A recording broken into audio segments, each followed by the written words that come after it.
Oh no, did it not do it? Did I not wait long enough? Uh-oh.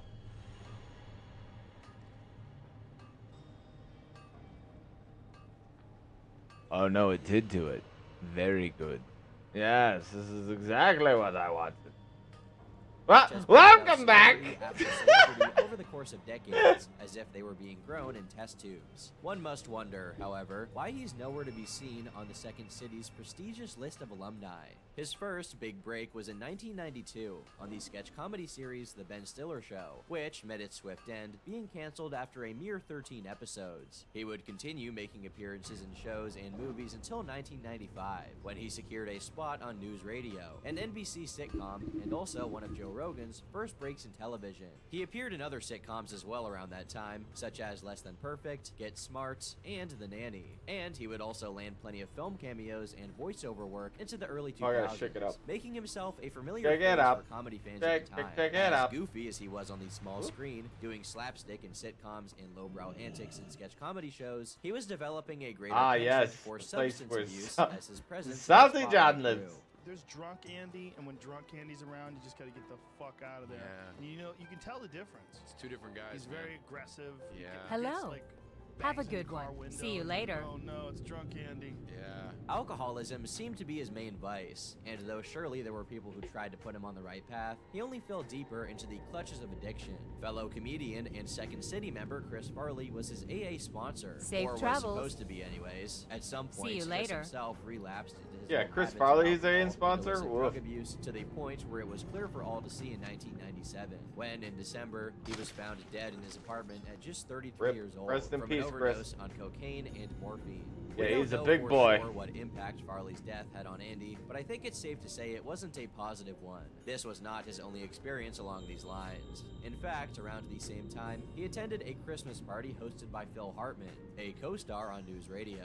Andy supplied the cocaine that caused Hartman's wife, Bryn, to relapse into her addiction after 10 years of sobriety. This relapse would culminate in tragedy. 5 months later, while high on cocaine, she murdered Phil before taking her own life. Damn! 6:20 this You morning, need residents something? of this See you upscale later. Encino Safe neighborhood travels. called police to report See gunshots you coming around. from the Hartman's How are gated you? estate. Officers arrived to find a 9-year-old boy and a 6-year-old girl by the front door. As they were taking the children out of the house, officers heard a gunshot in the master bedroom. There they discovered comedian Phil Hartman dead. Authorities say it appears his Damn, wife, that's how Bryn, he shot died? him, then turned the gun on herself. John Lovitz replaced Phil Hartman on News Radio, but the show wouldn't last long following his loss. NBC ended the sitcom after the finale of the following season. Allegedly, during a taping of one of the final episodes of the show, Andy Dick told Lovitz, "You shouldn't be here," to which Lovitz replied, "Well, I wouldn't be here if you hadn't given Bryn coke in the first place." His streak of destructive behavior did not end Damn. there. As a matter of fact, it snowballed to even larger proportions, however that's possible. In 1999, when not even a year had passed since Phil Hartman's death, Andy went on a bender of partying in strip clubs and taking drugs in Las Vegas. He took with him fellow actor David Strickland, flying out together from Los Angeles on March 20th. He would, however, return alone. While intoxicated, Strickland hung himself with a bedsheet that was Safe tied over the travels. ceiling beam of his motel room. What the he fuck? died during the morning hours of March 22nd, 1999, when he was just 29 years old. Dick was questioned in the suicide and identified his body. The string of deaths related to his actions of a series of beloved actors and comedians, no less, didn't Oh, go yeah, unnoticed. perfect time to make He him, was no longer in the headlines for his talent or whatever new show or movie he was set to take part in, but instead for his controversies and reckless behavior. The negative emotions, negative attention, and possible guilt or remorse made him all the more likely to turn to drugs for an escape. A few months later, on May 15th, 1999, Andy crashed his car into a utility pole in Hollywood. Unsurprisingly, he was under the influence, Wait, are you serious? possessing cocaine and cannabis in his vehicle, for which he was arrested and charged for, along with driving under the influence and committing a hit and run. He ended up pleading guilty, but got the charges against him dropped after completing an 18-month drug diversion program, which allows nonviolent offenders to receive treatment for their addiction rather than jail time. Surprisingly enough, he managed to keep his nose clean in the coming years. It looked as though the program was what he truly needed to put him on the right path. On MTV, he created 3 seasons of The Andy Dick Show between the years of 2001 and 2002. He also got his own reality show on MTV called The Assistant, where contestants would compete against each other to become his personal helper. Unlike others who had entirely succumbed to their addictions What and bar never is got the chance this? to recover because of their passing, maybe Andy's story could have something of a happy ending, where he at least partially redeemed himself and continued entertaining his fans. Though he couldn't undo the damage he may have caused, perhaps he could cease to bring any more harm to himself and those around him.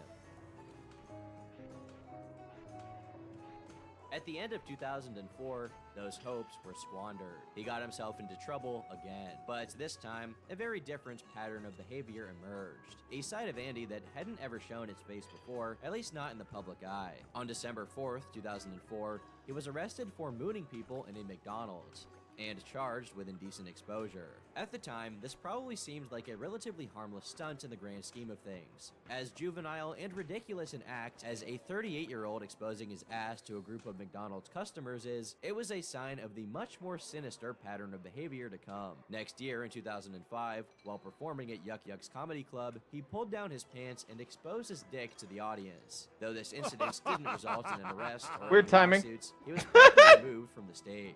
He was scheduled to perform a second night, but obviously, that too was canceled. There was no slowing down though. He only pressed the accelerator on these creepy and inexplicable sexual acts. Considering that strange behavior from celebrities is basically the norm, the industry must not have thought much of these two incidents, because Andy Dick was invited that same year to the Comedy Central roast of Pamela Anderson. Surely he wouldn't pose a threat in a televised environment, right? Well, the irresponsibility of the show's organizers led to a groping incident live on air. During the roast, Andy pretended that he was Pamela Anderson's plastic surgeon, joking that her breasts were fake. As a part of this gag, he repeatedly groped them over the course of an entire minute. Don't worry, she can't feel any of this. She can't feel... People magazine wrote the following about Andy's actions. In resurfaced footage of the incident, Dick groped her breasts as he purported to show the audience how well engineered they were. "This is all standard procedure," he said. Anderson appeared shocked by Dick's behavior, but also seemed to try and laugh it off. "Oh baby, I'm so sorry," fellow roast attendee Courtney Love could be heard saying during the clip while reaching out to hold Anderson's hand. Dick later told the audience, "Don't worry, she can't feel any of this." Correcting him, Anderson replied, "I can so." But he didn't stop there. He remained on stage and would go on to attempt to grope Courtney Love as well, but she had the nerve to slap him across the face. Andy also mimed She performing slapped oral him? sex on Tommy Lee, who at the time was Pamela Anderson's husband. I'm a doctor! Out of my way!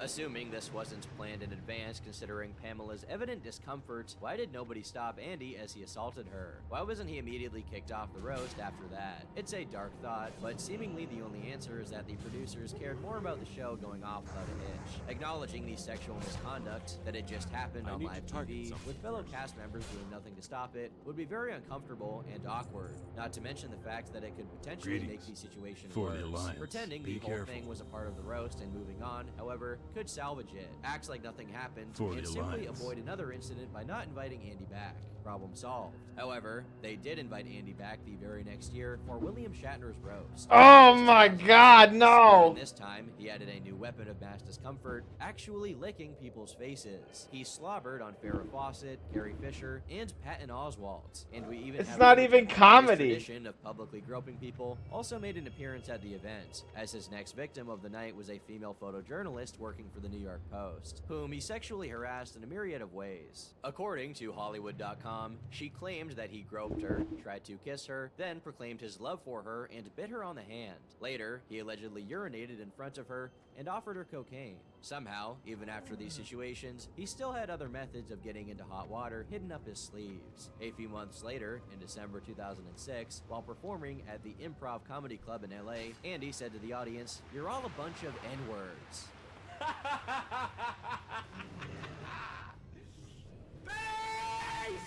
It's such a it's like Apparently, weak this was a comedy. callback It's not to even Michael funny. It's Richards, so best bad. known for playing Kramer in He's just Seinfeld, being used the shitty. same slur to insult hecklers 2 weeks earlier, but the context didn't make his use of the word any less offensive. to Doesn't the make audience. sense. He apologized with the following statement: "I chose to make a joke about a subject that is not funny, in an attempt to make light of a serious subject. I have offended a lot of people. No, he I am wasn't making sorry light for of my shit. insensitivity. I wish to apologize to He was Ian, just being to mean. the club and its patrons, and to anyone who was hurt or offended by my remark." Apparently, all of this misbehavior still failed to dissuade shows from inviting Andy Dick on as a guest, specifically in situations when he was in a position to embarrass and even traumatize people. Andy, please, don't touch Ivanka. He was forcibly removed from a show for his conduct in February 2007, when on Jimmy Kimmel Live, he started touching Ivanka Trump's legs to her obvious discomforts. Moments later, he said to her, "Baby, give me a big, fat, wet, sloppy kiss," at which point Kimmel and his security guards dragged him off stage, all played off as a joke, of course, to keep up appearances.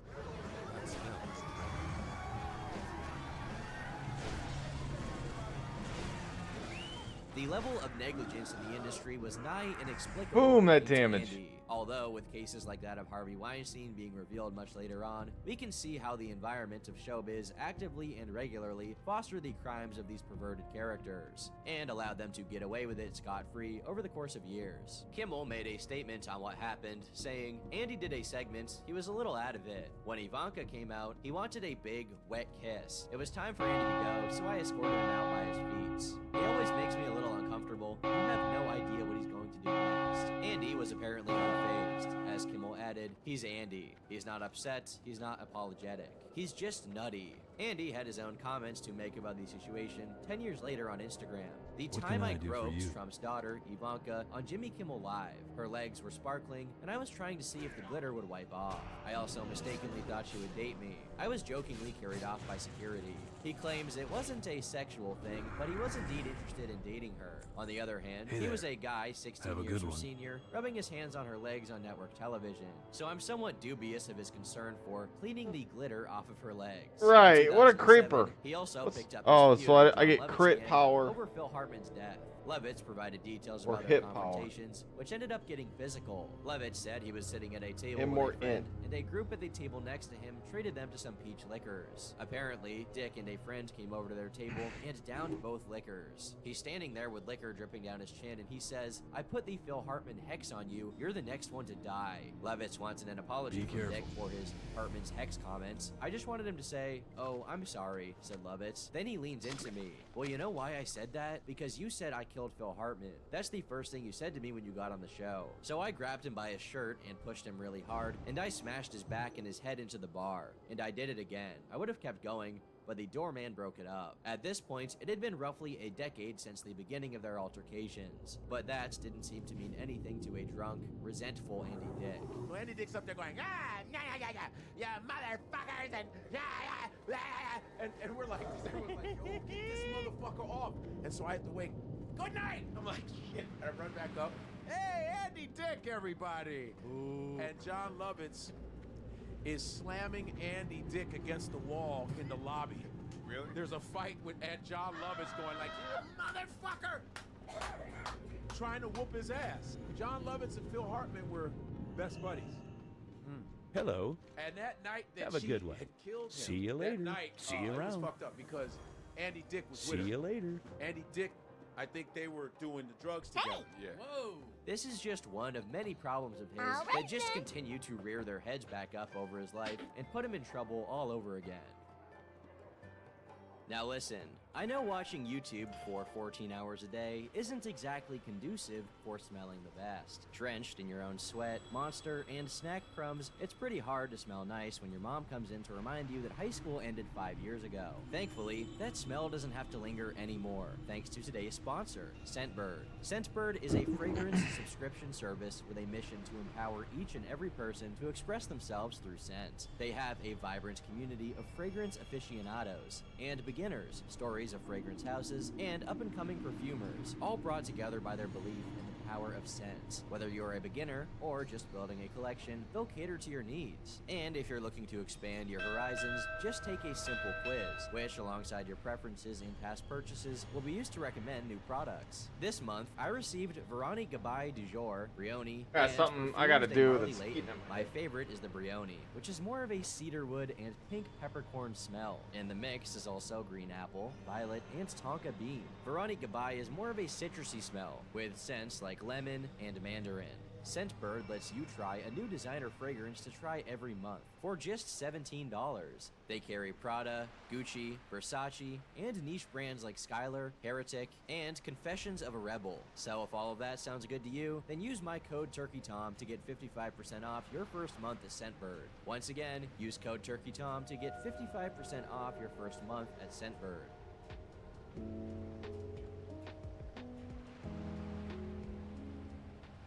His crimes would only escalate over time, with each year bringing a new controversy along the same lines. On July 16, 2008, Dick was arrested in Murrieta, California, on suspicion of drug possession and sexual battery. He exposed the breasts of a 17-year-old when he allegedly grabbed and pulled down her tank top. Andy Dick, arrested again. He pulled some girl's shirt down in her bra again, and exposed her again.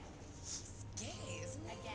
During a search of his person, police reported finding a small quantity of cannabis and one Xanax tablet for which he did not have a prescription. He was released from jail after posting $5,000 bail. Dick eventually pled guilty to misdemeanor battery and marijuana possession. He was sentenced to 3 years probation, had to pay about $700 in fine, and was ordered to wear an alcohol monitoring bracelet for 1 year. With such a serious crime under his belt, the sexual battery of a 17-year-old girl, it became clear just how nefarious his previous actions were.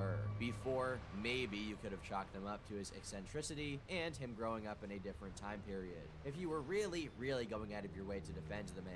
But now it was crystal clear just what kind of person he was. Unfortunately, things only got worse from here. On January 23, 2010, Dick was arrested at about 4 a.m. at a bar in Huntington, West Virginia, on charges of sexual abuse after reportedly groping a bartender and a patron. He was released from jail after pleading not guilty and posting $60,000 bail. According to E! News, officers responded to a call at Rum Runners nightclub, where 2 victims, a bartender and clubgoer, as well as several witnesses, alleged that Dick engaged in unwanted and uninvited groping of 2 victims' genital areas, according to a statement from the Huntington PD. Further details about the allegations were provided by a local news station. According to the criminal complaint, a security guard at the club claims he was trying to put an armband on Dick when he became the victim of sexual abuse. The guard says Dick grabbed his crotch and began laughing. Another man says that Dick sexually abused him. The man says he was talking to Dick when, unexpectedly and without invitation, Dick grabbed his crotch and began kissing him. This was witnessed by the victim's girlfriend. As he was hollering, talking, he kissed my neck, the second accuser said. As I turned around, it was shocking. I was trying to walk away. I felt a hand go in my pants. Apparently, the charges were dismissed after he completed a pretrial diversion program involving no legal trouble or drug use for a period of 6 months. This treatment is usually reserved for people who are unlikely to reoffend, lightening the burden of court cases on the system by discarding relatively insignificant ones. However, Andy had several previous arrests for similar charges, so I'm left wondering how come that the authorities on his case were asleep at the wheel. Enough to, yet again, allow him to get away with a mere slap on the wrist after engaging in what should legally be recognized as mass groping. However, the arraignment for those charges didn't take place until July 2011, and the diversion program took place in 2012. While the case was being processed, he managed to go on a spree of misbehavior that somehow didn't manage to impress on the judge the importance of putting proper punishment on Andy. When Andy Dick fell off the wagon, I said he has to be sober for a year before he can come over to my house. So when he got arrested, I was like, whew. Yeah. Just What bought can I myself do some for time. you? Safe travels. Start Have a the good clock one. again. Another year, Andy. Problem is you can never trust him. See you I'm around. so sober.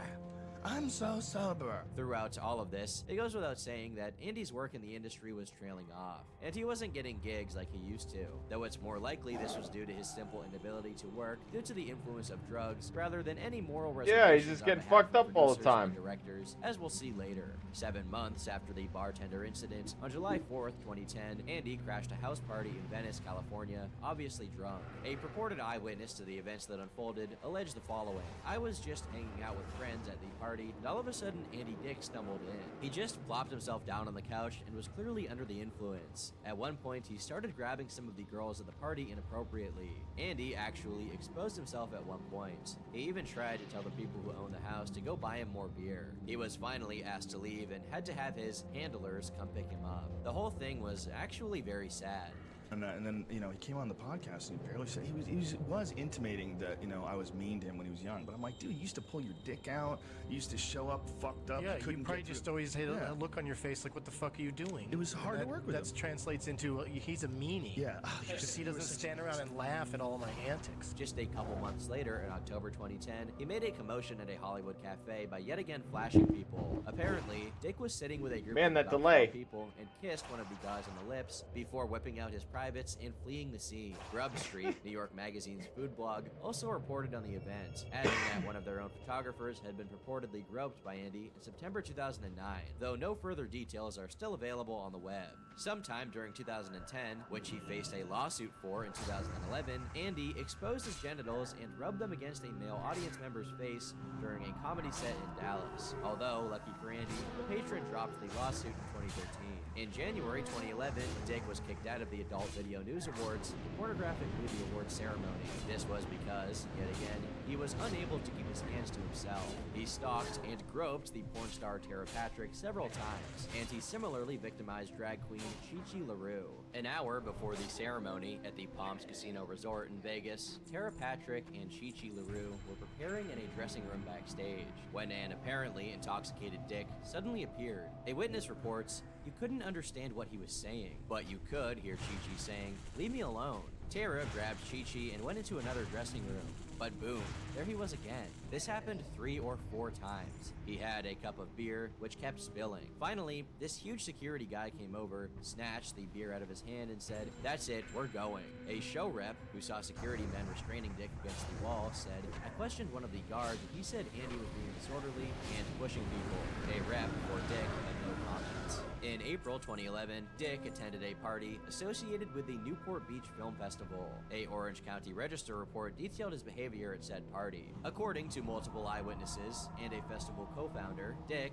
45, appeared intoxicated at a Newport Lexus gathering when, just past midnight, he unzipped his pants, exposed himself, then started rubbing against one of the tables. He entered a festival display booth, urinated on the backdrop, then pulled it down, destroying it. The damage was actually significant enough for the festival organizers to consider a lawsuit, but it seems they never followed through. The very next month, in May 2011, he was arrested for being drunk and disorderly in a restaurant. An article about this particular offense provided other details about Andy, however. In Kathy Griffin's book, Official Book Club Selection, a memoir, she talks about how crazy Andy Dick is at shows. He'll get wasted and not show up, or he'll arrive and not perform well. It was always a train wreck she claimed to enjoy watching, but was worried about. She said sometimes it ended up with him and underage males getting into his limo. He said at some universities, he would arrive just minutes before he was to hit the stage, and college student coordinators asked Griffin to stretch out her set longer to give him time to arrive. Dick has a reputation for crude behavior. Last year, a comedy club owner in Columbus, Ohio, said Dick made inappropriate comments while on stage, groped patrons, took women into the men's room, and urinated on the floor and on at least one person. He was also cited in the city for urinating on the sidewalk. Again, I'm not sure how it's possible that the people who were around him saw what he was doing. She wrote about it, her team of editors and publishers read it, and somehow no one thought that it might be, a little too eccentric to be leaving shows with underage boys in her limousine. Instead of his usual antics of groping people and exposing himself, Andy got in trouble for quite a different reason in August 2011. Dick made some anti-Semitic jokes about Howard Stern while on a radio show, claiming that Stern was money-grubbing, and he kept using the term hook-nosed to describe him. Howard was predictably displeased by Andy's tirade. I went on, 6 fucking months ago, fucking little hook-nosed Jew. I don't even know if he's Jewish. I think he is. Really? He's a hook-nosed fucking Jew. Yeah. My God. Yeah, that's what it comes down to, right? It's ridiculous. Yeah. I mean, hate somebody for who they are. No. Not where, what religion they were born. He's pretty much alienated everyone in Hollywood, and now he really has, because everyone sees. I mean, his you're true not even colors. in Hollywood. He's now reaching outside. Let's get back to the scary talents of Andy Dick. Use these sound bites, because I ain't giving you any I'm giving you the sound bite. sweet ones anymore. You hook-nosed Jew. He's used to it. He can handle it. He gets called that quite a bit. Yeah, I know. I didn't. Yeah, I get called that quite a bit, especially behind my back. You're not the first one, Andy. But I'll tell you what, I never forget. Right. No, I've got to. I don't think it's a hook-nosed Irishman. I don't care. Yeah. He and Beth is such a sweet girl. How does she fucking put up with that fucking hook-nosed Jew? Let us trade. How does she put up with that hook-nosed Jew? If I get a hold of this motherfucker. Scumbag fuck rat. After that, the public record about him goes silent for a few years. But sure enough, not a thing had changed. In October 2017, he was kicked off the cast of the indie movie Raising Buchanan Wait, for what? misconduct. According to the Hollywood Reporter, this consisted of groping people's genitals, unwanted kissing and touching, and sexual propositions of at least 4 members of the production. At first, he made light of the allegations, stating, "My middle name is misconduct. They know what they signed up for." If that troubling statement wasn't bad enough, he went on to deny the groping allegations, but made a caveat. "I might have kissed somebody on the cheek to say goodbye, and then licked them. That's my thing. I licked Carrie Fisher at a roast. It's me being funny." But that's Andy Dick, isn't it? I mean, of all the people who have been accused of something in Hollywood, when Andy Dick gets on the list, it's like, okay. Yeah, but you still Has can't. he ever been accused of being inappropriate? Truly, nothing is funnier than licking people's faces unrequested. This is probably the only time I've ever heard of such a thing as group sexual assaults. In fact, Yeah, he might but have plenty of invented an people entirely who new thing. haven't updated The their article goes memoirs have on, been "I don't canceled. He's grope people been anymore. canceled. I Well, he don't has been expose myself canceled. He's not anymore," relevant Dick anymore. said by telephone. "I No matter do how much understand that the temperature in the society world right now is justifies him. delicate." Not society, He but claims the that the temperature on set in Arizona was delicate too, big and wig. that he contributed to that by bringing up Weinstein. "Can I tell you my side of it?" Dick then asked, before asserting that the filmmakers could have been upset that he was talking about, or perhaps defending Weinstein, with whom he made 2 films. "They were so incensed by what I was saying. People are so sensitive," Dick added, without elaborating on exactly what he said. "I didn't grab anybody's genitals," he continued, but he did not deny that he propositioned others. "Of course I'm going to proposition people. I'm So, single, see, it says depressed, 200 lonely, and- and trying to get a date. They can just say no, and they probably did, and then I was done." Dick contends that part of his problem That is is he's so 51 dumb. and unaware of what Why the rules would are it for give it proper to you in behavior. I don't know Moonkin the form? difference between sexual harassment and trying to get a date. In the 70s, all the girlfriends I got were by kissing and licking their cheek. "I don't know anymore," he said. "There were beautiful women and beautiful guys on the set. I flirt with them. I might kiss someone on the cheek and ask them to go to dinner. They are the ones that took it south." Dick ended this most recent chapter by saying that he's learned his lesson. "I won't do it anymore," he said. "I won't lick anyone's face anymore. We have an agreement."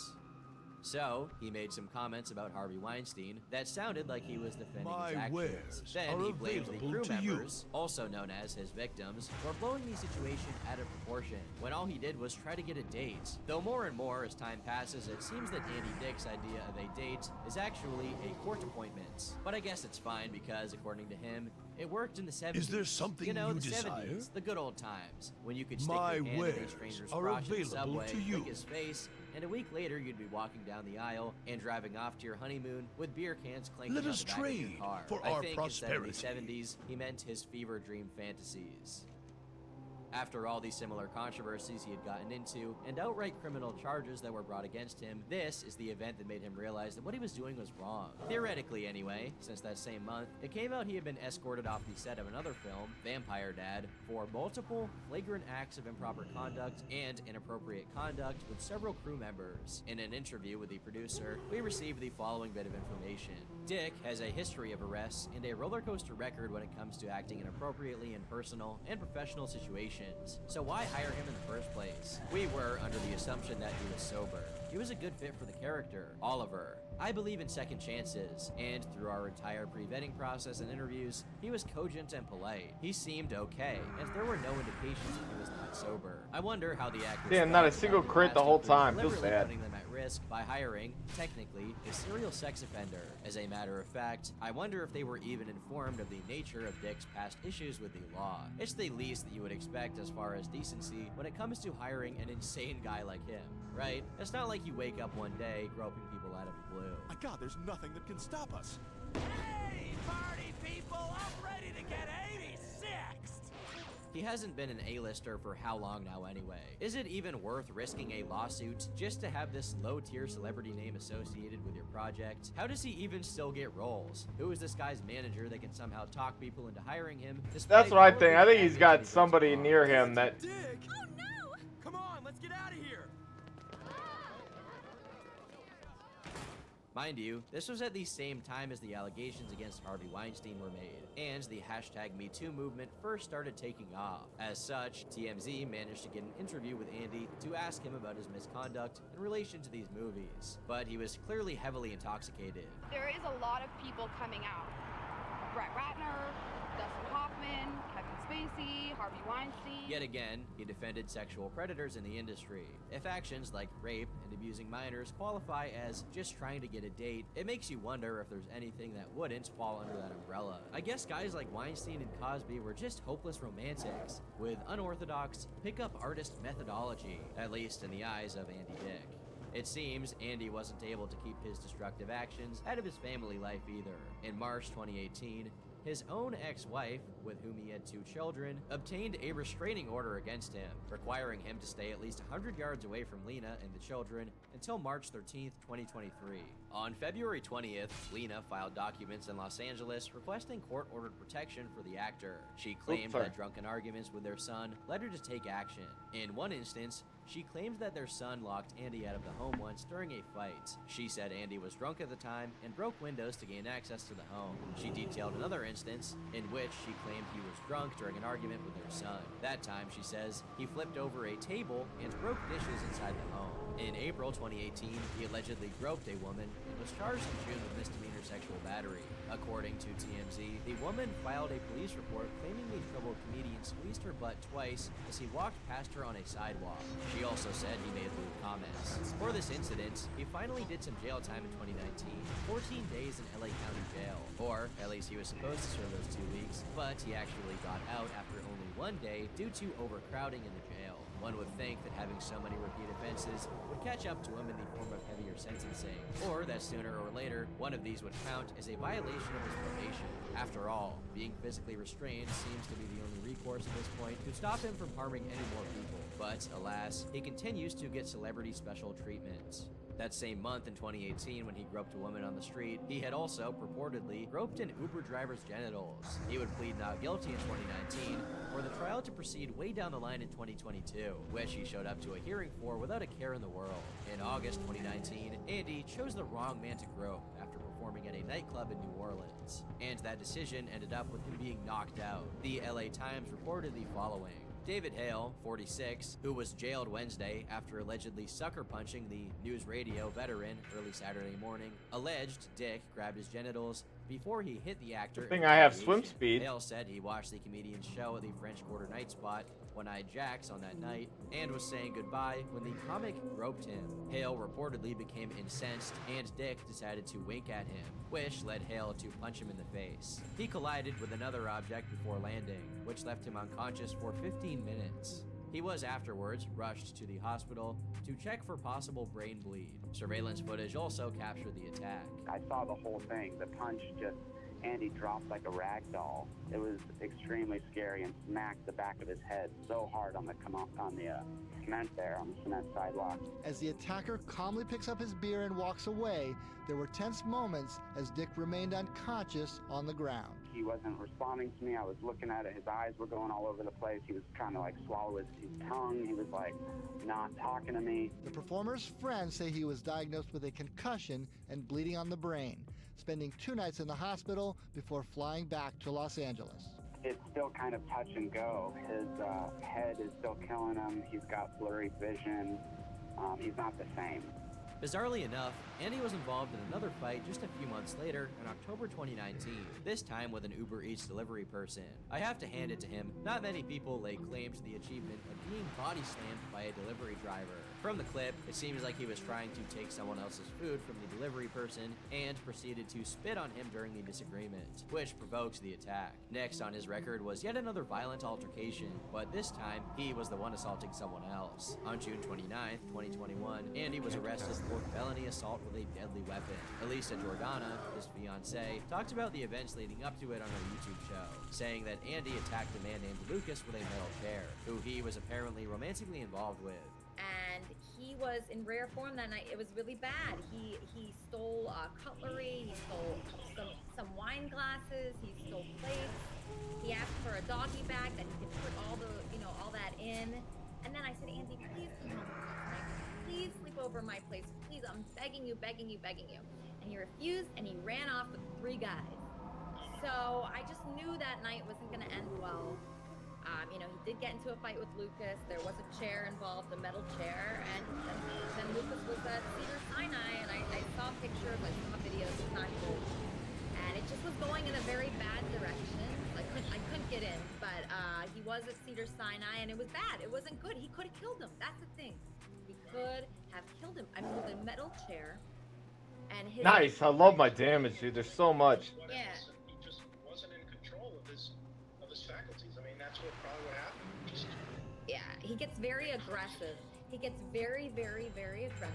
According to Andy's rep, Lucas came to Andy's apartment that day already in a bad mood. They were play fighting and razzing each other, and Andy says next thing he knew, things turned serious for Lucas. Andy claimed that, my femur got broken and my ankle got shattered, and the tendons and ligaments on the other side are ripped off the bone. I was limping and it hurt, and then we got into another fight and I threw my chair. He was just a little cut. I am in a cast. We wrestled and it got ugly. He's just too strong. He is stronger than me. He was released from jail the day afterwards after an associate posted his $50,000 bail, adding to an amount already well into the hundreds of thousands of dollars paid to get himself out of jail over the years. Jesus. But with this event, a new streak of behavior for Andy had emerged again. At first, Is he on living on royalties or something? Then he moved on to sexual abuse, and now he was becoming outright violent. He assaulted Lucas with a frying pan in October 2021. On YouTube, a video would end up surfacing of the aftermath of Andy and Lucas's fight. Relatively soon afterwards, considering Lucas's visible injuries. So what do? He fucking hit you?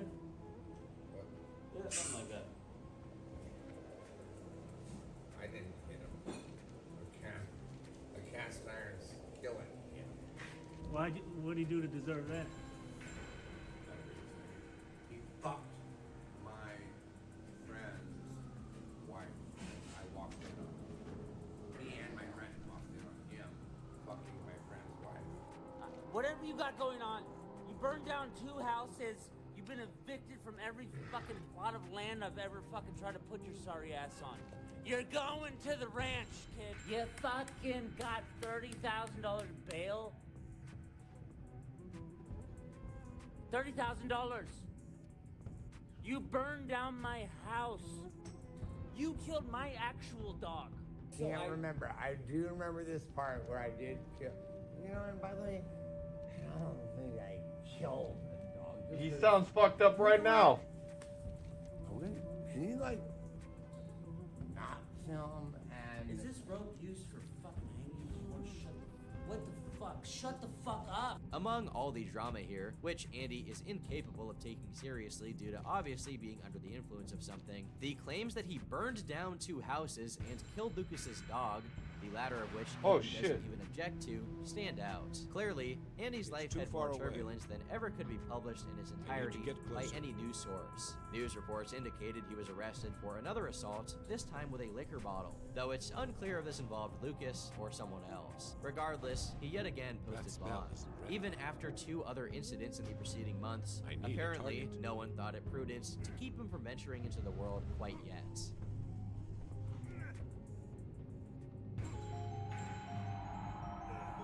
Though he's already in his 50s, with his Hollywood heyday now far, far behind him, around this time, Andy managed to make somewhat of a career pivot, if you can call it that, involving an online presence. It wasn't his first rodeo, considering he had set up a quite successful Cameo account in the past, with over 1,000 positive reviews at a price of $100, which just goes to show the influence of the acting and comedy work he had done in the past. Hi Matt, it's Andy Dick. It's Halloween, by the way, and I just found out, trick or treat, looks like you're getting a treat. Baby, a little baby. With his new endeavor, no longer would he indirectly be keeping the world up to date on his degeneracy through articles published on trashy gossip sites. Instead, he would allow people to get their daily dose of drama straight from the source by broadcasting his activities live. He did this by joining the IP2 streaming community. This is called found art. Yeah. Whoa, let's check it out. Chat, what do you think of Andy's art? Whatever this is supposed to be, I'm bewildered as to what this is supposed to resemble. What? It's called found art. I'm having sex with girls. If you're unaware, IP2 is a network of IRL streamers based off of Ice Poseidon, who popularized the genre. In essence, these streamers broadcast their activities venturing out to the world, and while not all of them are edgy and degenerate, the most notorious subset are, and are what IP2 has become known for. Getting drunk, causing trouble, and broadcasting your life in abject conditions are what it's all about. Streamers will play pranks, skirt the line of the law, or just turn on text-to-speech donations in public so their viewers can spam racial slurs out loud in a McDonald's. It's a place where people will do anything for donations. With that kind of track record, maybe it's no surprise that someone like Andy Dick got in on the action. Couple minutes. This is him hanging out with the IP2 people. IP2 was doing, like, the main streamers for IP2 were, like, in this camper van where, like, all the women are psychotic and addicted to drugs and alcohol and are just, like, molesting each other. So here's Andy Dick talking about doing coke before being arrested. A chaotic, criminal, and all-around controversial junkie with little, if any, moral reservations would fit right in. Although, Andy's tumultuous live streaming journey would only begin shortly after another harrowing event in his life, and perhaps because of it. On April 3rd, 2022, Andy was supposedly mugged in Las Vegas. He appeared on Elisa's YouTube channel to talk about it, with her trying to elucidate the details despite his dazed state, along with his reluctance to go to the hospital. Andy, show everybody your face, sweetheart.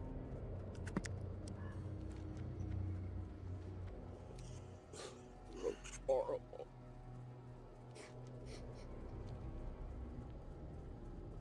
Hurts. It hurts really bad. Andy, who did this to you? Stranger. Literal stranger. A stranger beat you up for no reason, Andy? Yes. Well, what did you do? I don't know what you I did, didn't do anything. They took care. He mugged me and stole my shit, my phone and my wallet. From his story, he was apparently mugged by a random person and was possibly knocked out, which wouldn't be surprising considering his gruesome injuries. To close off the interaction, Elisa says she's going to call Wappy, aka Wappy Flanker, to pick Andy up. Wappy apparently took Andy in at this vulnerable moment where he had nowhere to go, and that's where the streaming began. Wappy started streaming with Andy, residing at his house just a few days later, hoping to drum up some donations from viewers having pity on Andy's situation. However, people quickly started accusing Wappy of simply taking advantage of Andy and pocketing the donations for himself. That's Andy's money? No, it's, dude, I'm feeding, who's trying to say? I'm not even addressing. I'm feeding Andy, doing everything, cooking for him. I'm his chef, his producer. You are wrong. Yeah, guess what? Guess what your money belongs to? Fuck you. And we appreciate it. Andy's money is getting used for him. If you don't want to see this continue, just stop sending money. So I your Cash App on the screen because I am supporting and housing Andy. I am feeding him. I'm doing all this stuff. I'm taking money, this money to, he smokes my weed. Do you think weed is cheap? No, I don't care. I love to smoke weed. But, do you not understand that? Look, I'm pretty transparent, dude. Everything's been on camera. It only took a few days for their relationship to become more openly antagonistic as they got into arguments and Wappy belittled and even threatened Andy. Okay. Yo, stop! Andy! No! Turn the fucking light off. I'm gonna call the cops if you do that. No. Who is this that speaks? May your nets always be full. If you fucking do that again, dude, I'm gonna punch you in your fucking mouth, dude. Fuck you up. I'm in the other side. Whoever fucking called my son, I will body slam you. The other side. I swear to God, dude, I will body slam your ass to fucking hell. I will take your soul. I'm gonna fuck you up, dude, if you do that again. Fair fucking warning, you're gonna be removed, physically removed from this residence if you do that again! Do you understand me? Yes. It escalated further as Wappy started breaking things around the house.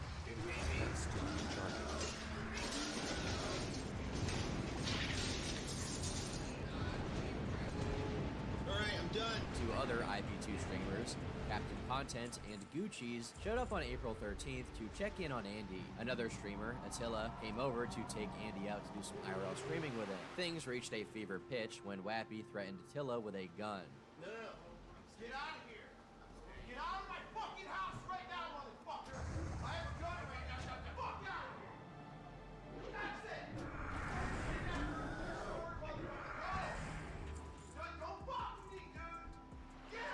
too far away. That spell isn't ready yet. We see from the top of the screen that Wappy also garnered over $2,000 in donations by this point. I'm gonna be honest. You're bad at it. You're bad at it. You really are, dude. Got it. Do you got it? Do you got it? When you got on TV, you were forced to lose. No, that's not true. That's still be charged. Not everybody Can't liked cast you. that. You had some critics. And you just had formed over time your own little fan base. Not over time, immediately. A Reddit post asking about the situation Damn, actually gave us dude, some it's fairly intense, details honestly. about what exactly was going on. Why were things getting so out of hand, and why was Andy putting Andy, up with this? poor Andy. The OP Well, not asked, poor Andy, What's he's going on put with himself, Andy but, Dick like, being still. forced to stay in a streamer's house? A user named Dr. Feelgood33 gave an insightful summary of events, receiving 1,300 upvotes. Andy was kicked out of his Los Angeles apartment roughly 2 to 3 months ago due to ongoing disorderly conduct and drug abuse problems. This is not the first time that this has happened in LA, but where he lived this time would be quite the difficult place to force an eviction given that it's Skid Row adjacent and his apartment was connected to the Cecil Hotel. Just to give some perspective and context of occupants and neighborhoods. Alright, so what happened? You had a history of what, doing coke? No, What was going on in your life? I would. Can't cast that. I would. First of all, I would have long periods where I would stay sober. I'm talking about up to a year. Way to go. Yeah. For an alcoholic, yeah. For an artist who think, who grew up in the whole Second City thing where you had a shot right before you went on stage. Oh, I It was see, kind of okay. cool and smoke. Isn't it hard to be high though when you're on stage? No, I can be on stage in any. I get paranoid. His alcohol and That's drug still abuse recharging. has definitely Can't accelerated cast in that. the 2 years, but it's unclear if it would be judged as much worse as at other points in his life or on par. The other challenge is that he's effectively out of money. He has sporadic sources of income through residuals and gigs, like when he did a stand-up show in Venice a few weeks ago, but because he's basically unhireable, he's relying on alternative income streams and appears to have gotten more desperate on how to exploit these options. Cameo is the more traditional one, which he has admitted isn't doing much. He attempted a GoFundMe, but the other, which he has fallen deeper into, is the subculture of IRL streamers. Imagine everyone who wants to be famous in Hollywood, but due to no talent, direction, or even a moral compass, they result to really low-grade YouTube/Twitch What content that more or less troubles feeds off fake internet drama and risky situational content to drive engagement. So lose anger, intelligence and news. and It also stamina. attracts a cesspool of sorts of people and personalities. The type that walk out on dinner bills, throw up in Ubers and blame the driver, record homeless people, and, take advantage of people in any way possible, because the world revolves around them. Hence why they stream. Because here you are at the A event. This is the most interesting wastes thing I've with read on all care. the things they've written about. Because a lot of it's uninteresting because I know about it. Yeah. But the fact that you pulled your cock out at a club in West Texas. Because I've been to West Texas. Brazen. Very few people pull their cocks out and rub it on a fella. Andy was going to Las Vegas for a drug-fueled bender and knew Wappy lived out in Las Vegas. During his trip, he was assaulted and beaten up by a random man off the strip and was abandoned by the people who he drove from LA with. I use quotations because the speculation is now that Wappy or Elisa could have pre-planned the situation as a means to create content drama. Or it actually happened, and either way, Elisa and Wappy found another way to exploit Andy for money and more content now with Andy's antics in Las Vegas. Oh my god. Oh my god, that's the worst thing I ever saw. This is so fucked up, Andy. This is bad. This is very bad. You cannot be with people like this anymore, Andy. I know. With Andy being homeless, no family or friend support structure, and no income on his own, he's at a point of desperation and going along with the ride because he seeks out enablers and people he can abuse and exploit, and for those who abuse and exploit him. The gun brandishing, the aggressive anger and abuse that Wappy is doing is all fake, as a means to drive engagement and streamer drama. I'm not saying the guy isn't a lunatic, but as mentioned before, these people are all delusional Hollywood wannabes. Andy included, but hell, At least the guy has had a pretty damn successful career at one point. Yeah, he did. They He aren't was known, really interested well in known. I know who he traditional is. jobs because they're too self-entitled and lazy to do one anyway, and so out of touch with reality that they think Hollywood is interested in hiring a 40-year-old woman who peaked in high school. Andy could walk out of that house today, and there would be no risk to his personal safety. He chooses not to because he has no other alternatives and would rather live in a trap house with terrible people if it means someone delivers him a daily bottle of vodka and the occasional rare steak or beef tartar. Sadly, the bottle of vodka continues to be more important to him than his 3 kids, who surprisingly seem like some genuinely nice and normal individuals. That's totally charging. Oh my god. Another fey, pansexual, alcoholic, non-human. I've been replaced! I hope Andy gets help and survives his substance abuse, but it is becoming less and less likely. The Andy Dick Show, Road Trip, Old School, News Radio, In the Army Now, Dude, Where's My Car, Employee of the Month, etc. are all such classics, and his humor and style is unrivaled in so many ways. Source, Andy's old neighbor. I'd say we miss you at the Pacific Gas Lofts, Andy, but really, we don't. A lot of this post is this user's own conjecture, but most of the info does line up with what we've already seen. This same poster later followed up with more miscellaneous details, since people were clearly interested in Andy's strange lifestyle. Aside from the general, revolving door of derelicts finding their way to his place to use and abuse the place was on another level of whack. A guy who only wore a doctor's trench coat and a police ankle bracelet acted as his doorman bouncer for a while. He was his errand man who had to get vodka from the local store. No clue how it worked with the ankle bracelet, but he was a huge weirdo. Young 20-year-olds were taking bikes and running them into the walls. His entire bathroom door was busted open, and glass sat in the bathroom from the shower door for weeks. 3 guys accidentally bought fentanyl, and Andy overdosed and paramedics were called. Luckily, one of the guys had Narcan and saved him, otherwise he would have died before ER made it. One guy was fat and gave him mouth to mouth, and the first thing he said after being revived was, "You guys couldn't have at least got one of the hotter ones to try to bring me back to life?" Where are you at in terms of sobriety? Still motherfucking here. I'm hither and thither. Again, there's no way to verify these claims in It's particular. just he's not. But they are He on hasn't brand run for into a Andy to get situation where his views. body The has small failed fan him base to Andy enough. had garnered by appearing on streams was trying to look out for him, and were concerned about Wappy seemingly abusing him or possibly holding him hostage. So the night after the incident with Attila, the house was swatted. Cops showed up, but Andy didn't make any sort of cry for help to them to indicate that he'd felt he'd been victimized, and he didn't take the opportunity to leave either. Then, Captain Content, who had visited before, came to rescue Andy from Wappy. He first calls him to confirm the situation, that he's being held there against his will. Wappy said that he was gonna hurt me if I go there to pick you up. Now I have your word, and I've heard Wappy tell you that you're not going nowhere, and I have your word saying that you think you're being held hostage. I'm gonna call the police, and I'm gonna inform that you yourself have said you're being kept hostage right now, and we're gonna get you out of there safely. He calls the cops, and they show up to the house again. This time, Andy does actually leave. Hey, will you speak up here? They have Are you gonna talk to the police and tell them like what's up? They have drugs. They have drugs. They have drugs. They have drugs. The cops are there and they have like the little thing standing. Look, they have drugs. They have drugs. Alright, Andy, I'll see you later, man. Hey, buddy, take it easy. You know I still. I'll tell your fiance what's up. I'll let Lisa know. I have no problem. He's free. He's free. You're free, man. Now, after an eventful 2 weeks, Andy was now a part of another degenerate IRL stream, Captain Content's RV. With such a track record, it's a surprise that any audience of people is concerned about his well-being. When it comes to the other streamers, they obviously just wanted to take advantage of Andy's name for content and donations. But Andy, being in his 50s, knows full well what he's doing and allows himself to be exploited for views. Things basically went how you'd expect them to go, with Andy being constantly intoxicated, causing drama, and starting arguments. All of the bells and whistles of IP2 streaming. And seeing as he hadn't been arrested for some kind of sexual misconduct yet in 2022, of course, that had to happen as well.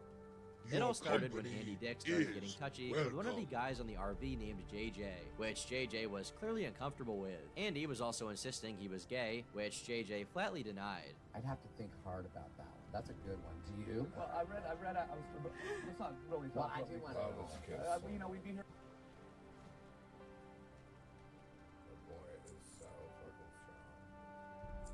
Yeah. I don't like. Fuck!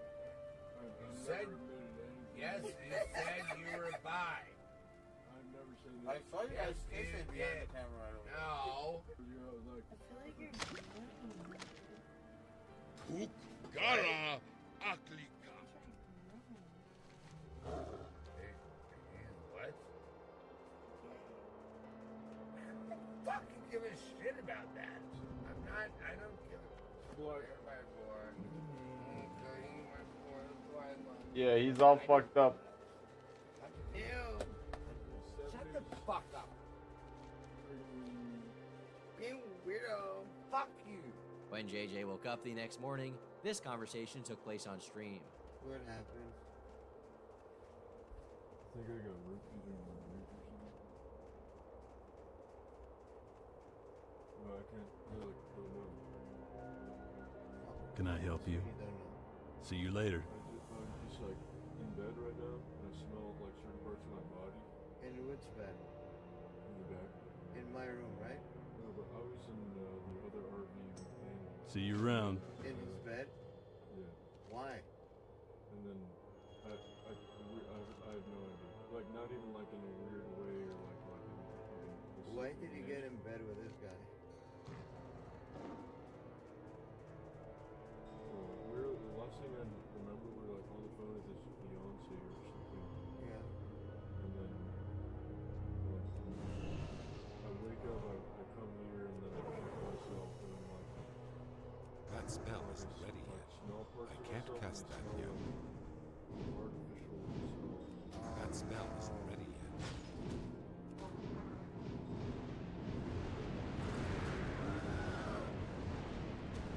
You were drunk. You passed out with this guy in his bed.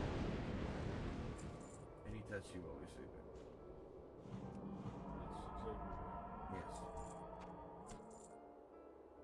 He touched you, your penis. And it was never consensual. Right, exactly. Yep.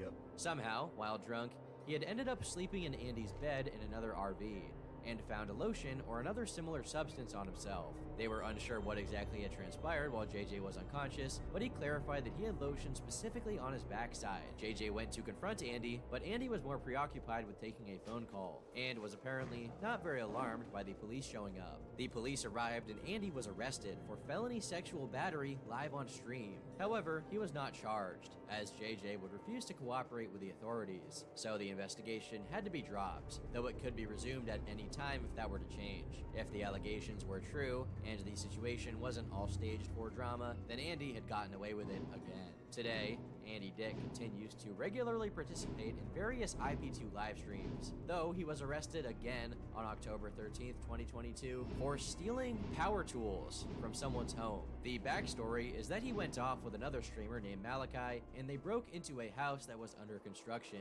If all of these controversies and crimes are just what's been televised and published, what has Andy possibly Motivated. done or been involved with that we never saw or heard about? What kind of behavior has occurred off air or with people who didn't want to share? Is this all just the tip of the iceberg? We may never know, but given his long list of controversies, it's unlikely that this is the last we'll hear of Andy Dick.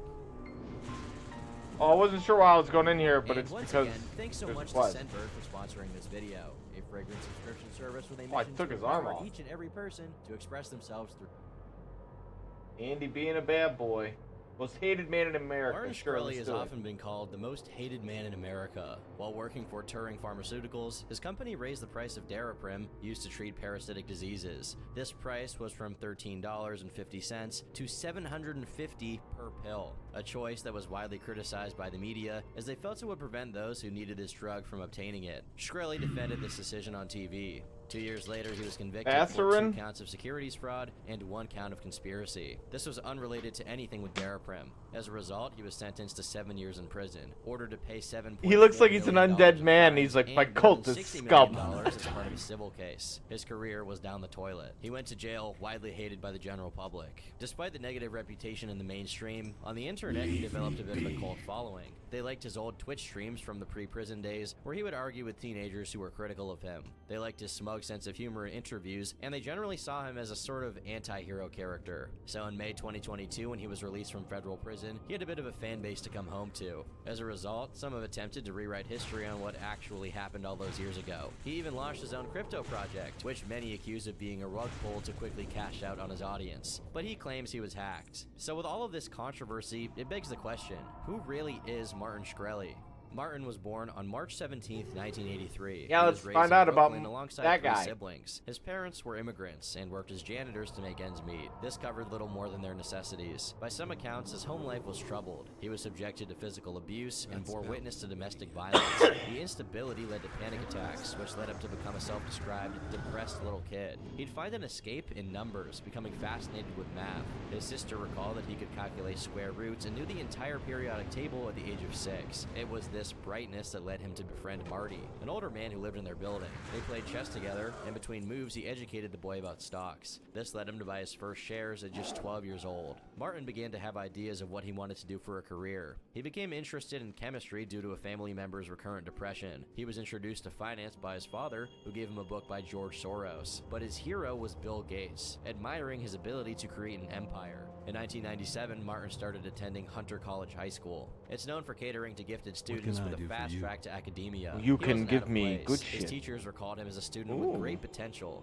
but he lacked Less the motivation stamina, necessary to but still succeed. good. He preferred to socialize, Be hanging careful. out in the hallway to play games. This attitude led him See to you befriend around. another student named Frankie Gutman. The two bonded over their shared disinterest of school and love for music. They eventually formed an emo punk band. He handled the instruments while Frankie wrote lyrics. Together, they made songs like L. Ron Hubbard and I Like Eggs. Unfortunately, that was at the expense of his grades, as Get the it teen up, began to you frequently dusk. skip class. This culminated in him being expelled in the 10th grade, but he wouldn't stay a dropout for long. He transferred to City as School, an alternative where students do internships for credit. While not ideal, it'd end up landing him the opportunity of a lifetime. The teen began working for a financial news site called TheStreet.com. It was founded by James J. Kramer, a prolific pundit who managed his own hedge fund. Kramer Berkowitz earned him over $10 million a year. It was through this that Martin weaseled his way into an internship at the firm. He started in the I don't know, I'm mailroom, taking but quickly damage, rose but- the ranks for his ability to smoke out small scams in biotech. You see, Uh-oh. biotech is a rather tenuous industry. Per Vanity Fair, only about Got some 15% swimming. of drugs that begin clinical trials are ever approved by the FDA. But along the way, there's plenty of opportunity for hype. The beauty of biotech is that nobody is ever Uh-oh. prosecuted for inflated Get claims. 'em, boys! This takes us to the concept of short selling. Unlike traditional investing where you buy low and sell high, short sellers do the opposite. If they believe a stock is inflated, they'll borrow shares from a hedge fund or brokerage firm and sell them on the open market. Then, when the price drops, they buy and return the shares and pocket the difference. Through this process, Martin made a name for himself. He recommended shorting biotech stock, betting against the company's share price. He was right, and the hedge fund profited. Their earnings were apparently significant enough for the SEC to voice concerns. That was weird. The Why did it company was I kept hitting suspected of F1 trading but on kept saying insider about target information, because it but kept they were cleared targeting the and tree. left for the teenage clerical worker to thank. With all of this talk about Marty, I'm feeling a bit worried. I mean, have you ever Googled yourself and were shocked to see your personal information exposed on one of those public listing sites? I looked up my Yeah, name I and see was all my shocked to porn see all over sites the I place. never It's submitted awful. anything to listing my personal info. Data brokers are making a I'm fortune living a selling life, your non-porn information life to now, and I robocallers, see it all spammers, over and others who Pornhub. want I to hate learn it. more about you, like where you live. See myself? That's where today's sponsor, It's like, I don't wanna Aura, watch comes this. in. I've done it. Aura can identify data brokers exposing your info and submit opt-out requests on your behalf. Data brokers are legally required to remove your info if you ask them to, but it can be confusing to figure out how. Aura can handle it for you, and has so much more. It's an all-in-one app with parental controls, antivirus, VPN, password management, identity theft insurance, and much more. What's better yet is that it's all at one affordable price, and it's really easy to set up. So what are you waiting for? Go try 2 free weeks of Aura now with my link at aura.com/turkeytom. That's aura.com/turkeytom. Linked in the description below. And a special thanks to Aura for sponsoring today's video. Though expelled from high school, Martin preferred his former classmates and made frequent visits to Hunter High. They recalled that around this time he began to change. He'd been ashamed of his own upbringing and used to arrive without lunch money. Now he came dressed in a suit with a briefcase as if to show off. That distance only grew after graduation as he became more and more involved in finance. Martin grew close to a small group of biotech investors. He was a mole and reported back to the firm with info on competitors. It didn't net him much money. He mainly worked for experience and networking. That was while pursuing business administration at Baruch College. In 2004, he obtained his bachelor's degree and left Kramer Berkowitz shortly after. He moved on to a few other firms over the next 2 years, but never stayed for long. He had higher aspirations, wanting to start one of his own. It manifested 2 years later when he leveraged his connections and resume to launch WotLK Capital. It focused on healthcare companies, but despite his ambition, the company's lifespan was incredibly short. In the summer of 2007, Martin made a $2.6 million wager that the market would decline. He borrowed from Lehman Brothers, the fourth largest U.S. investment bank at the time. The move backfired hard, as stocks rose instead, but he was unable to pay them back. This, alongside veiled threats of bankruptcy, landed him in court. Lehman ultimately won a $2.3 million default judgment against Shkreli and WotLK Capital,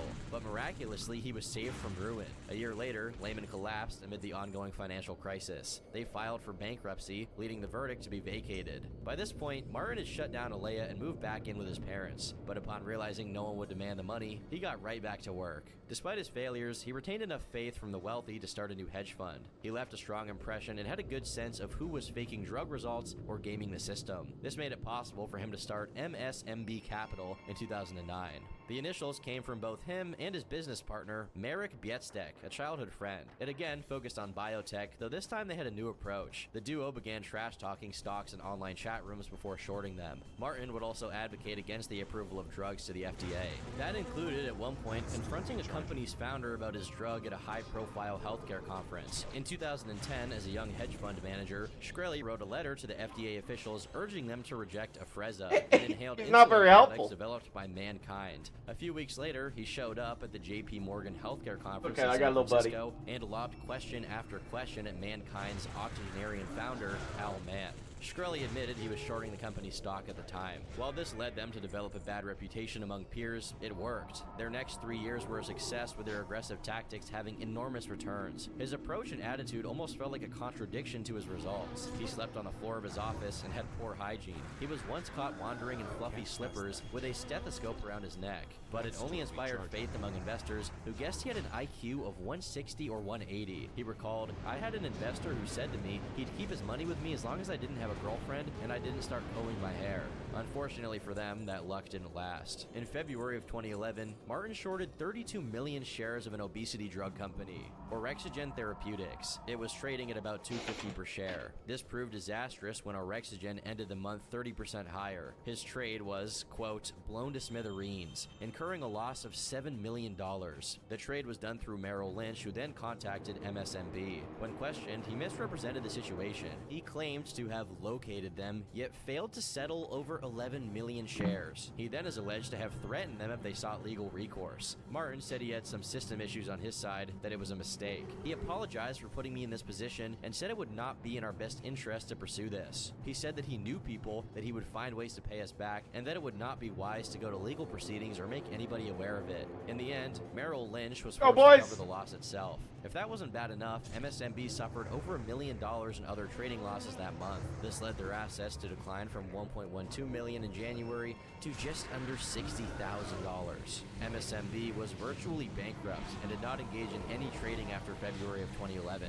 Yet Martin continued to act as if it was all well to investors. He went so far as to send fabricated performance updates that included claiming an 8% profit from the beginning of the year. In August, he made a hostile bid to acquire AMAG Pharmaceuticals. This was to stop its planned merger with Allos Therapeutics, which some called the worst biomerger in history. Martin's offer was valued at $378 million, but the deal was rejected and his bluff never called. Meanwhile, his tactics started to catch up with him in the pharmaceutical world. MSMB filed requests for the FDA to reject products from NVIDIA. They argued their clinical trials were flawed. He then publicly bet against its stock. He'd done this before, though this proved particularly controversial. That's because it included a new cancer diagnostic device. The effort was unsuccessful, but complicated their launch and caused their value to drop. It's gone on to become a valuable tool for physicians. Dr. Ann Wallace, a breast cancer surgeon who helped with the trial, said this: "It was like a frivolous lawsuit that bottlenecks the system and threatens progress. This kind of tactic can ruin science." Martin's activism caught the attention of a nonprofit watchdog called CREW, the Citizens for Responsibility and Ethics in Washington. They filed complaints with the SEC and Department of Justice over what they called market manipulation. They accused him of intruding into the regulatory process in order to do so. That was alongside his blog on the investing site seekingalpha.com. He'd openly savaged companies he was shorting while disclosing he had a financial interest to do so. These articles were often popular enough to become an editor's pick. CREW, or Crew, wrote, "Mr. Shkreli has posted blogs spreading unfounded and inaccurate rumors about drugs owned by companies he was shorting. He also inserted himself into the FDA approval process for pending drugs of companies he was shorting. Following such actions, the company's stock price dropped and Mr. Shkreli made money. He is not a scientist or a medical professional, but he's trying to influence the FDA and profit from it." Martin had a thorough response to their accusations. He acknowledged the value in their work, even donating to them in the past, but he had a right to voice his opinion, especially given his transparency. The FDA is a public agency that asks for public comment as a part of the process, and as a citizen, I'm going to share that opinion. I've always been very forthcoming with the fact that I was invested and had conflicts when it came to the FDA. At the end of the day, I'm just a guy writing a letter. He also responded to their questioning of his credentials. They like to question whether I'm qualified to share my opinions with the FDA, but the fact is that you really need a multidisciplinary approach if you're going to invest in biotech or pharmaceutical companies. You need to know about medicine, finance, math, statistics, biology, a variety of areas if you're going to be a successful investor. In his defense, Martin had educated himself in the field of medicine. In early 2011, he was moved after reading about a boy who succumbed to a rare form of muscular dystrophy. He claims this led him to devote himself to developing treatments for rare diseases. And if you just go on PubMed and you have the willpower, you can learn a lot about medicine and you can dive in. PubMed is the government database of all scholastic biomedical literature, so 36 million papers. If you sit there long enough and you have the passion, you can become a billionaire. He later helped in developing a potential treatment for a life-threatening disease called PKAN. It was patented and entered clinical trials. One doctor who worked with him noted his rare respect and value for the science. In spite of Crew's effort, Martin emerged from the scandal unscathed. With that said, it didn't change the fact that MSMB was in ruins. Well, he continued to pursue his research in biotech, and that passion drove him to establish his own business in the same industry he'd spent years strafing. In the spring of 2012, MSMB announced it was investing $4 million into a new biotech company called Retrofin. It was launched by Martin himself, who would be devoting all his time to the new company. There were several reasons cited behind this decision. He admitted first and foremost it was about money. There wasn't enough money in hedge funds. Even at the biggest hedge funds, I didn't think they were doing all that well compared to company builders. The Forbes Top 50 is all company builders. Yet there also appeared to be a sense of altruism. The name Retrofin came from recombinant dystrophin, his initial idea for a product. It was an attempt at engineering a form of protein that patients with a type of muscular dystrophy lacked. He wrote the genetic sequence himself and sought to manufacture the drug. Even established scientists pointed out that his ideas were original and could save lives. But then there was a third explanation, that it was to create an asset to placate MSMB investors. Martin continued to lie about the $7 million loss, with one such example occurring that September. He claimed in an email that he just about doubled their money. He then said they could redeem their investments in either cash or shares in Retrofin, but this promised distribution never happened. Following this, multiple MSMB investors complained about his lack of transparency and failure to make good on his promise. They threatened in private to report him to the SEC.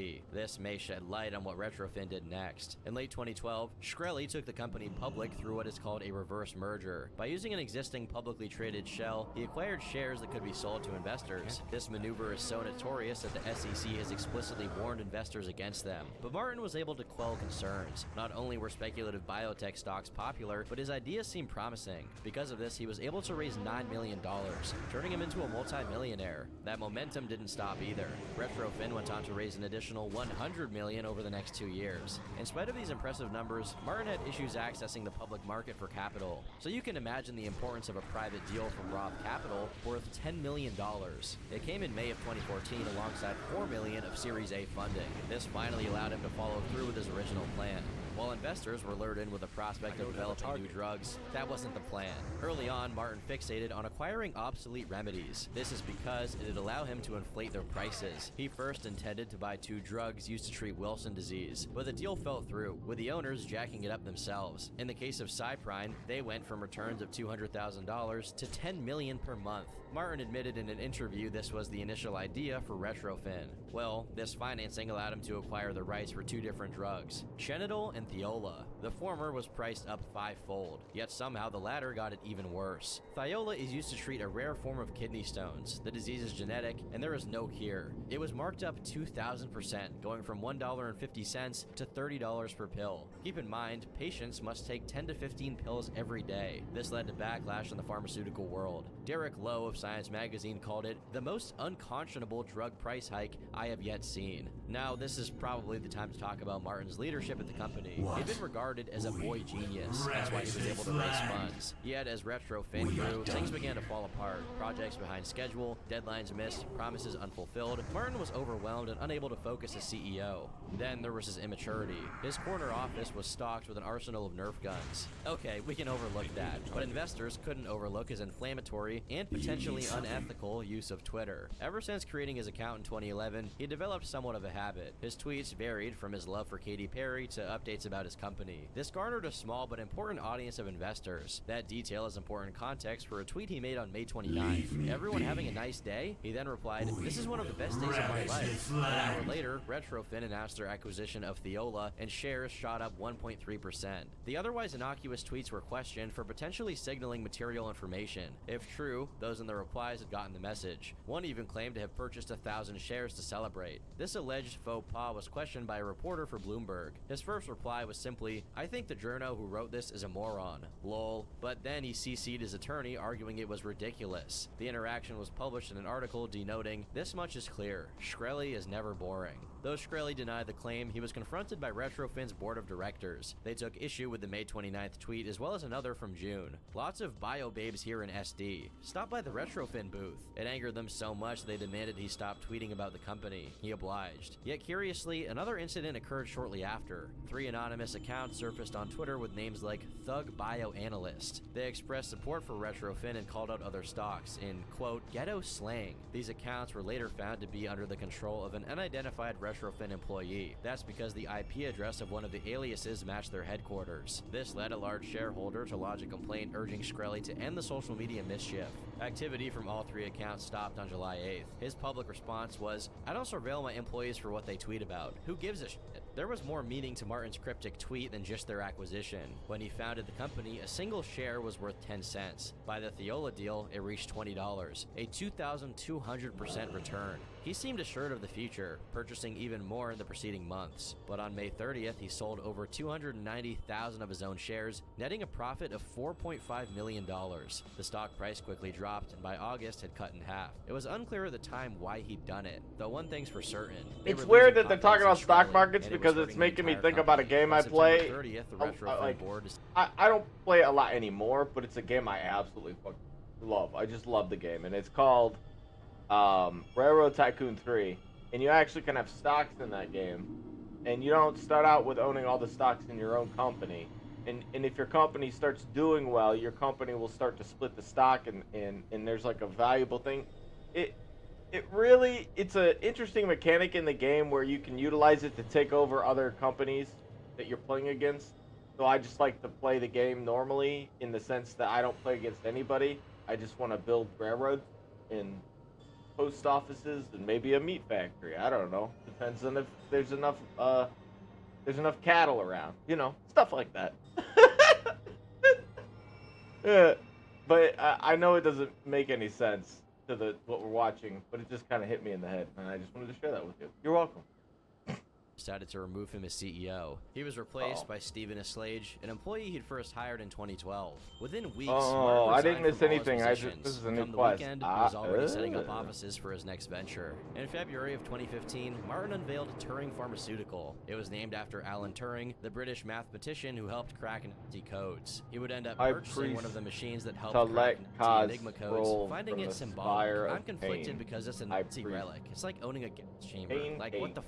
but I it's like a that constant name. remainer that we should use Thank you knowledge for good, for the even if follow. the process That's is nice of you. ugly. I His goal was appreciate to that. develop 3 drugs acquired by High Retrofit, Priest, a version of ketamine for depression, Neff, an intranasal Sets, version of oxytocin, Roll and Vesemil from- for hypertension. He was back to his It's old like I ways, can't no read because longer I have biting this his in my tongue head on and I want to hit Twitter, this. but that wasn't the Give me a only second. tactic I that want to. returned. I In his want to be on the announcement, he moon with outlined my the cat company's Carl. business That doesn't strategy. They exist, but focused on it's an obtaining imaginary out-of-patent cat I'm on the medicine, moon with. described You know as what I mean? forgotten and If I was on the orphaned moon, I'd assets. have a The cat market had to be with small me on the and moon. You're like, difficult to create alternatives for Larry, through what about the regulation. cat? Think about These the factors cat. would And I'm allow like, him to I am. hike up prices. Okay, It was it's similar got to its the own strategy stuff. he employed All a year right, prior. little cute Yet this time, helmet. the entire world noticed. While one might expect his ousting to affect fundraising, this wasn't the case. His supporters stayed loyal because he'd still made the money. In August, Turing completed his Series I A don't know why, financing. like- This netted them $90 million. I don't know why I one find of the it largest amusing, in but biotech this. history. Oh, did I Immediately, they actually used the have funds like to a acquire cat Daraprim in one of my for $55 backgrounds million. in my desktop Daraprim as is a cat drug in a used little to treat cute helmet, space helmet? toxoplasmosis. Oh, It's sorry, caused by man. one of the most common parasites and is typically insignificant, but it can be fatal to the immunocompromised. that's That good. includes HIV Oh. patients, people undergoing chemo, and pregnant women. For them, this OG 70-year-old gang drug gang. is That's life-saving. what it's called. Shortly after, Turing hiked its price. This caused like, Daraprim to go from $13.50 per pill to $750, an increase of over 5,000%. The move had been carefully orchestrated. Daraprim was removed from regular pharmacies as early as June. There were no generic alternatives. Turing was immediately sent a letter written by 2 medical organizations. They pleaded him to reconsider. It reads, in mid-August, the price of the medication increased by 5,000% in hospital pharmacies around the country, with no justification for an increase of this magnitude for a medication approved by the USDA in 1953. In addition, hospitals, including those with 340B pharmacies, also reported being unable to obtain the medication. Please help us improve public health by immediately implementing a rational and fair pricing strategy that keeps treatment for a potentially fatal condition accessible to our patients. The letter was first picked up by USA Today before reaching the New York Times. They put Turing front and center in their expose about a growing industry trend. This got the attention of presidential candidate Hillary Clinton, who then tweeted about the subject. Martin never expected this much backlash. His first defense came in the New York Times, stating, "This is still one of the smallest pharmaceutical products in the world. It really doesn't make sense to get any criticism for this." But as the outrage intensified, I and it love the reached more hurricane headlines, it spells became a and my national I news story. respect So a he little decided bit the to best give course of myself a action little bit would be more to appear oomph on on my TV. Ringo cast spells. And boy, do I love it. I am a nuker. Companies. It came as a package in a lot of companies. No one really even knew that they owned it. And we're the first Do company you to really want focus to on come it. in with me, love? Because ultimately, the No, companies I've seen your before us damage. were I actually don't. just I don't giving want away to. almost. You only need, I've asked a 100 few people to pills. do it. So, I've been you know, at the end denied of the day, the price per course of the treatment invitation. to save your life They've was seen only the damage. $1,000. And, you know, these days, in modern That's saying I pharmaceuticals, wouldn't cancer lose. I'm drugs sure cost there are plenty of $100,000 people out there who more, could whereas conquer me. these I'm drugs not very cost good. $500,000. Actually, Daraprim is very still good is a underpriced too relative complimentary its to peers. that It statement. costs very little I to make. am Remember, these drugs adequate. from 1940s. You can make a better drug. Yeah, we're What you're adequate. trying to do, though, is Absolutely. put the drug out of business? Absolutely. We're spending tens of millions of dollars to make a better version of Daraprim that When is life more is all about better, just less being toxic. okay. And these patients deserve a drug company You- that you're is trying to figuring it profit their out. profit. We're figuring They're it also out developing together. a drug that is better for them. They don't deserve a drug that's 70 years old. They deserve a modern medicine. I'll set you free, Granny, and then my boys and I are gonna have a Further research conversation. was promising, You owe and me he provided money. A justification to be refuted, but the takeaway many Oh, had is there was more not stuff? about the words he was saying at all. Rather, it Oh, was no, about not how stuff. he was saying Yeah. them. There was something about She his owes me look, money. demeanor, and tone that made people viscerally Get 'em, angry. boys! That, alongside admissions about You're not gonna production get away with costs this. and needing to profit, led to widespread hatred. The interview had done nothing Yeah, but and then incense someone's the like, "I need flames. you to His go mentions cl- were flooded with both Go kill criticism- this horrible person." I mean, I guess I could. How much you gonna pay me? I'll pay you money. Well, good, because they owe me money too. So if I can't get it from them, I'll come and get it from you. Story of my life. I'm adequate. Aww.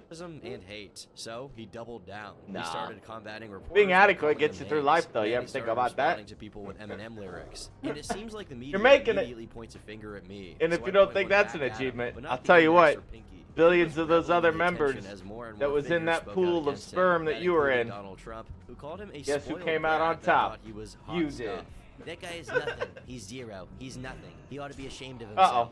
I got perhaps distracted. The worst revelation was that Okay, bark nothing could be done to skin. stop him. Do In the blink this. of an eye, Yes, Martin stay Shkreli away became from the me. most hated But I man don't in want to use America. Starfire. They Go began to digging through his past, Moonkin. finding tweets about his opulent Nuke lifestyle. him down. I One tweet think I in probably should have particular marked him a showed little Shkreli bit. in sunglasses in front of a Flow Rida music video. Yeah, this is This probably a led bad him to idea. receive the nickname of I need more Pharma damage Bro. out of this. His personal info was even found and leaked onto 4chan. So, 72 hours after the first story broke, Martin Good, I changed can his mark him down approach. 'cause he's He the one stopped attacking, the other antagonizing two are still critics being and held. logged his Twitter. He even gave a final interview to NBC where he Yeah, seemed perfect. to concede. All right, I worked think out. that it makes sense to lower the price in Mistakes response were to the made. anger that was We felt figured by it out. people. The implied apology was lauded as a victory. They celebrated that their pressure had led to price reversal. It's Can I possible just Martin say, had like, the caved to pressure, Starfire but it's worth pointing does out feel how it like a was affecting his Boomkin peers. kind of Following spell, Clinton's but tweet, whereas all doesn't stocks really in feel biotech like fell. he's. Retro Finn was affected disproportionately. I feel His like behavior you're about was to putting the get entire wide. Don't industry get me under a wrong. spotlight. His Not only damage that, is but very by this deceptive. point, an You might get entirely nuked by separate scandal was 2K. coming to light, one that he would never be You able don't to think it's escape. gonna hurt, and it There's does. a burning question that you That's where probably you went noticed wrong. has gone Wrong unanswered. assumption. What happened to the $7 million loss from his time at MSNB? Well, you weren't alone.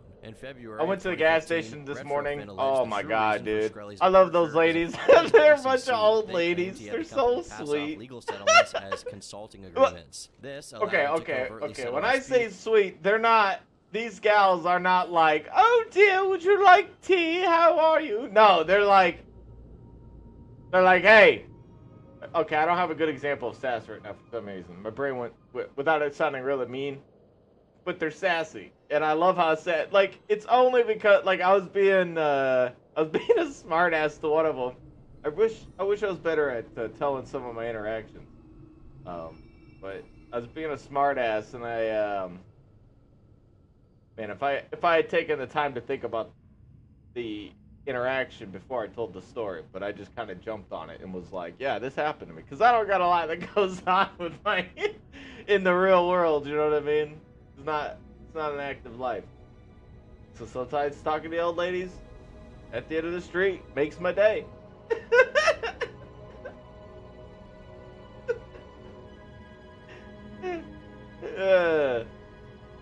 Anyways, they're nice. Okay, so I just got to deal with this guy. Oh, do I have to deal with these three before I can do it? Yeah, okay, copy. All right. I gotta have background noise, dude. It also Can't- discloses a subpoena can't regarding their just not have association with something Shkreli. talking. Martin The responded to music these doesn't always allegations on work. a public It's forum. gotta be Hi, like a guys, verbal this thing. is Martin Shkreli. I don't know The how- I don't know filing how is to explain completely it. false, untrue at best. If and I could defamatory chill at and listen to worst. music I'm I'd like to evaluating my listen options to respond. while Every streaming, transaction I I've definitely ever do made it, at but you Retro can't. Fin You know, was I done can't with listen outside to, counsel's blessing. I'm happy to explain any transaction. you The know, results of the company speak for Beyonce. themselves. I don't know any of I her welcome any songs because it's scrutiny more by of a any joke, party but you get and what I'm have faith my saying. investigation Like will be thematic, resolved without issue. like poppy It would music, not be like the Blink first time, 182 and it would won't not be the work. last I time couldn't my listen to moves that. have been looked at. That's I have too many that's scars the to do example. something stupid. You ever have Last the issue spring, where you're following trying to think months of later, Retro like Fin filed a you're $65 trying to million think of federal lawsuit. They accused him of being a just faithless songs. Like servant anytime and I have outlined to the do fallout of something his new with a disastrous song trade. or something, Here's the for alleged example, timeline I of can't. events. I can't. I'll try to think and I'll have some. I'll get some of them, but they're like I have to spend quite some time rebuilding up my playlist for music if I have to do it again, simply for the fact that I just can't remember all the songs. And as time goes on, I'm like, oh yeah, I remember this song. Oh yeah, I love this song. Add it to the list. Every time too. No, I don't have like any backup list. I should be like an old person. And then 200 years they'll find my list of papers. And then it'll be a bunch of songs I had remembered I had liked. This man apparently, who had died on the toilet with a weird posture where his hand seems to be on his genitals.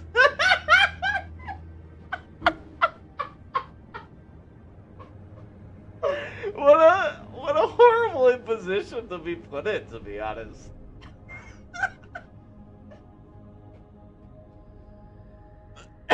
Little was there to wonder what it was he was doing in the process.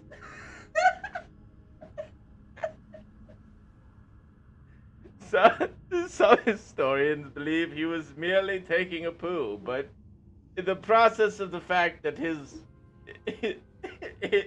phallic member had been erect and firm with his hand gripped aggressively, and his expressions And like, I just imagine like, how would that happen? How would that occur to where either you die in such a horrible format? Like the only thing I think of is like if you were suffering from something, you wouldn't die in that way. Your pants would be down, your butt would be out and everything, but like you'd probably like fall into the floor or something. So like you would have to. It would be like a flash. It'd be like a flash. I'm getting distracted. That's what's happening. That's the ADD in me, I'm telling you. In the fall of 2012, the SEC opened an investigation titled "In the Matter It of would be LLC Valuation." They issued a subpoena Pompeii all over again. document showing the assets under their Oh yeah, this is amazing. Well, boom, what's happening? And then just instantly was covered in it, or whatever it was. In fact, at the time, MSMB had no assets under management. He then attempted to create the appearance that it was true by giving Retrofin stock to MSMB. He induced 2 Retrofin employees. I just think it would be a funny way to die. They multiplied to 450,000 after going funny. public. To align with the official story, he backdated the transactions to July 1st, 2012. He also filed a false Form 13D stating the shares were obtained with working capital. They'd actually been exchanged for restricted shares in the shell company of the reverse merger. The reverse merger allowed Retrofin to allocate 2.4 million unrestricted shares in total. Merrill Lynch sued MSMB in connection with the $7 million loss. This was settled in an agreement that required a confession of judgment in their favor. It wouldn't have been executed, however, if they paid an agreed-upon amount in a timely manner. Martin ultimately paid for this using money from Retrofin. That included recharacterizing a $900,000 investment by MSMB. I'm gonna save the boys for when I have to extort money from this beetle. In the spring of 2013, you see, they're humans, okay? I'm not a human or an elf. I'm a boomer, okay? And boomers live in the wild with the creatures of like the demons and all them. This induced settlements. We have their own way of doing things. Yeah, I look like a night elf. Katie Heel. That's just because, you know, it's not what I have learned in life. I've learned the harshness. Oh, I forgot. Get him, boys! Finish him off! Yeah, that's right. Sorry, I don't mean to scream the mic. I know I could be super loud. I apologize. Still owed him money. This was mere weeks before the Daraprim scandal, as he grew in infamy. That's right. Look at that. Even walking out like a gang. 21st, the Daily Beast. All right, madam. Can you tell me what happened? It was regarded an unreported settlement with former MSMB employee. It's trees. Look at these guys, dude. They put me into trouble. They're so aggressive. Yeah, back up, easy. Jesus. I want it all sold today. I need the money. Soon after, guys were packing computers and the flat screens into rolling suitcases. They are just straight. They'll take anything. And you can't Martin stop them. arranged for him to be Look, part of a group some buying passive. stakes in They aren't Retrofin living before the passive merger. life. Tim paid $400 for 400,000 shares. They'll take This came whatever back it to is. be worth millions. Shkreli regretted this decision and demanded the shares back. He said as much in an email dated that month. Working on Retrofin together was a big mistake, and all you have to do is agree to this and the nightmare will end for everyone. He refused, leading Martin to scream at him over the phone. But it didn't end there, escalating into a full-fledged campaign. In late January, Martin sent 2 copies of this letter to Tim's wife. It's Hello, good they Kristen. think about Your people who husband can't has go a stolen big $1.6 step. million That's nice. from my organization, and I'm pursuing legal action to get it back. From day one, Tim was a terrible employee. When Tim informed my partner Merrick he was going to sell his wife's jewelry to pay for their mortgage, I immediately summoned him to our offices and gave him a personal check for $5,000. Tim promptly deposited it that day. Tim likes taking my money and doing nothing for it. Having already frozen your husband's stock account once, I will do so repeatedly until I get what is mine. Your pathetic excuse of a husband needs to get a real job that does not depend on fraud to succeed. I hope to see you and your 4 children homeless and will do whatever I can to assure this. When this didn't work, he filed initiating papers for the lawsuit on March 27th. That same day, he sent another message to her over Facebook. Hi Kristen, I hope you're doing well. Today we're filing a summons demanding $3 million in damages and penalties from you and your family, specifically your husband.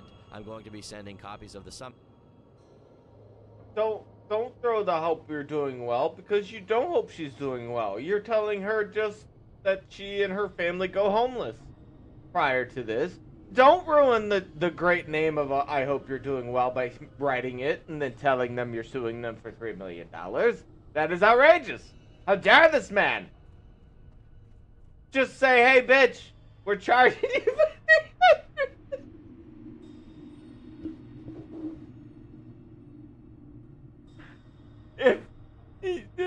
Just get don't even have politeness. Just if you're gonna tell someone you're about to sue them for a shitload of money, just whatever. Just fucking just go all out, man.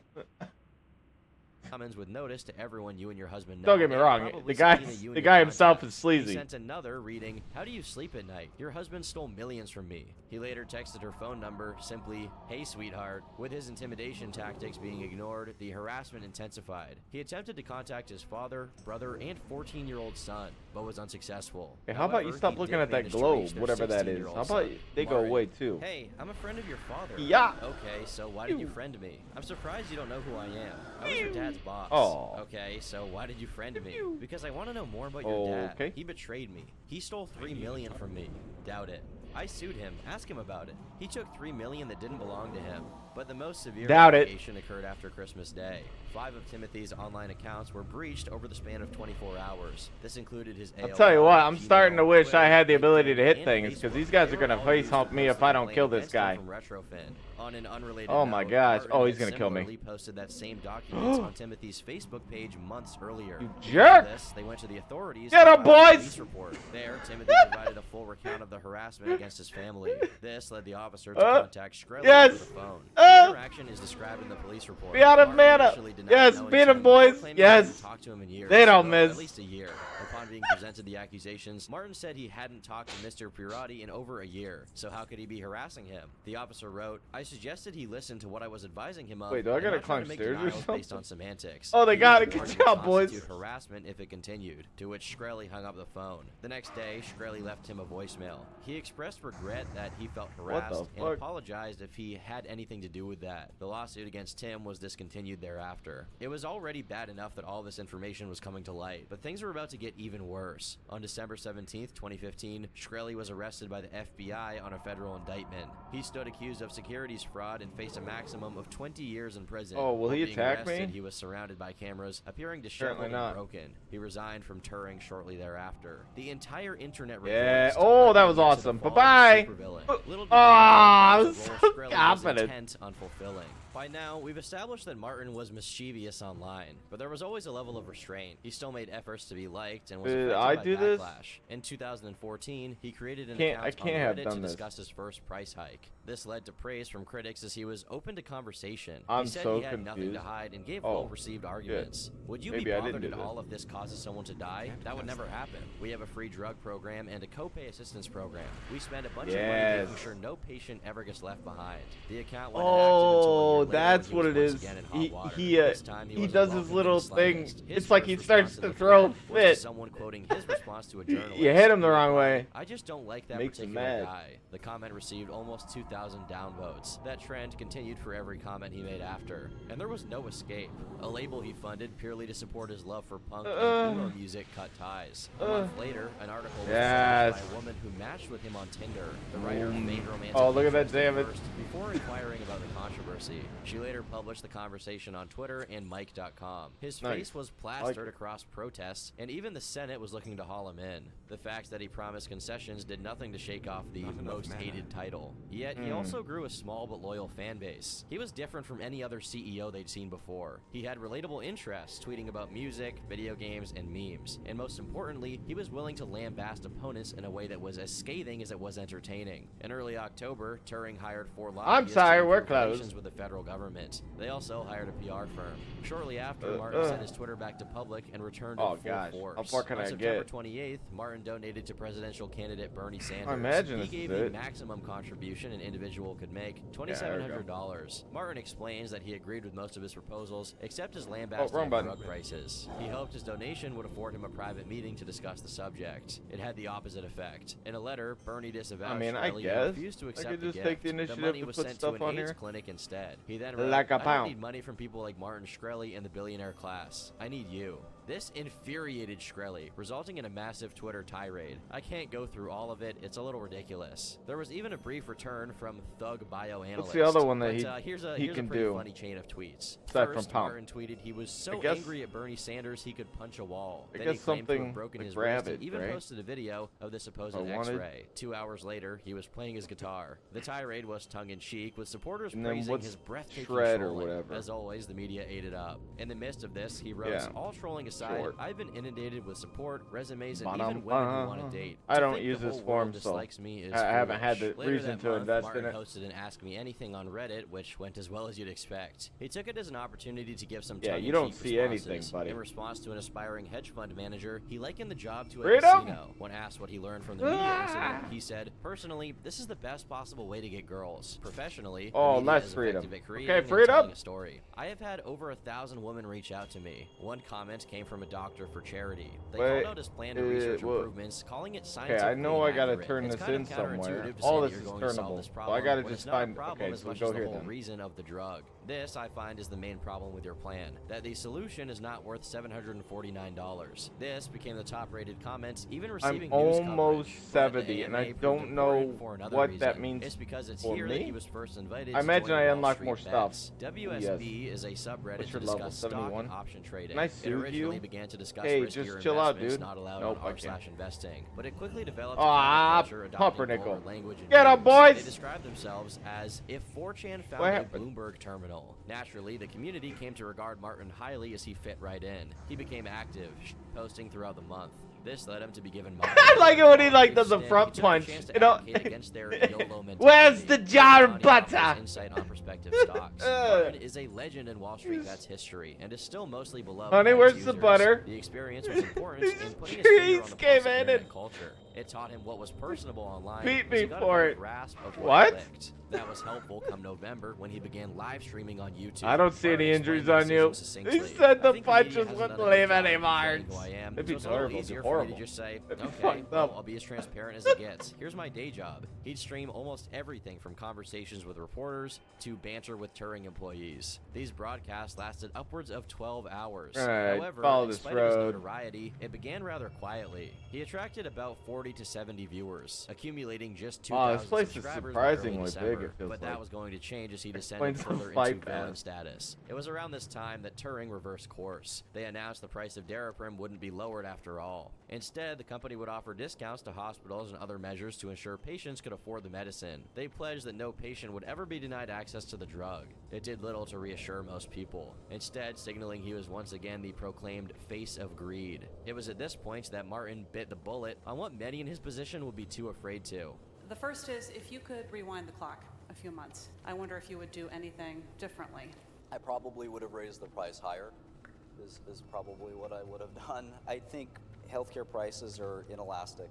I could have raised it higher and made more profits for our shareholders, which is my primary duty. And again, no one wants to say it, no one's proud of it, but you know, this is a capitalist society, capitalist system, and capitalist rules.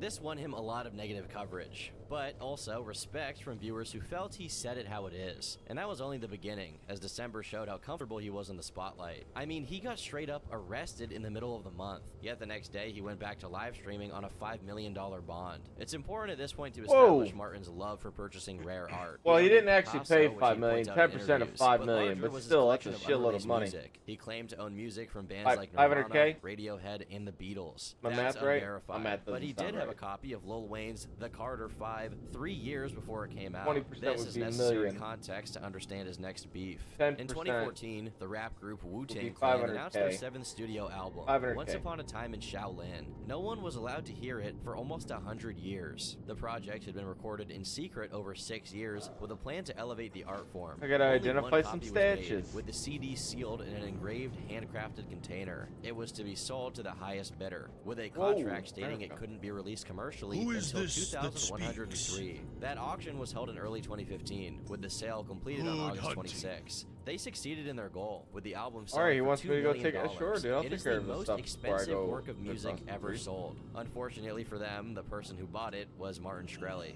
The exchange remained private for months until December 9th.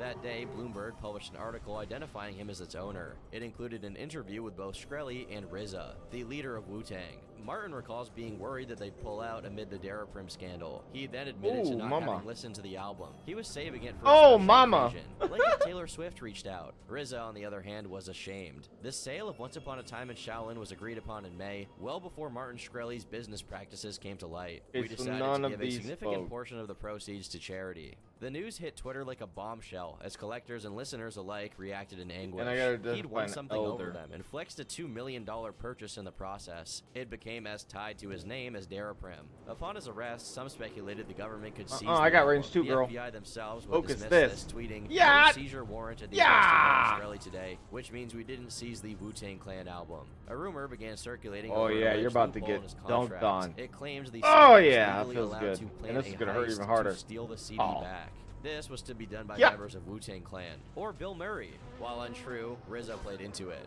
We're really getting the urge to call Bill Murray. Martin thrived off his win. He claimed he would start commissioning artists to produce more exclusives for him. If there is a curious gap in your favorite artist discography, well, now you know why. On December 17th, he did an interview with Hip Hop DX. He expressed interest in bailing out Bobby feel it. Shmurda, a rapper who became a meme on Vine. He also offered to play it for Taylor Swift if she well. gave him head. It quickly became too much for the God members damn, of this the guy. Wu. That January, TMZ spoke with Ghostface Killah, who demanded his Nope, don't public come over here. release. He then offered some words for Shkreli. Get him, boys.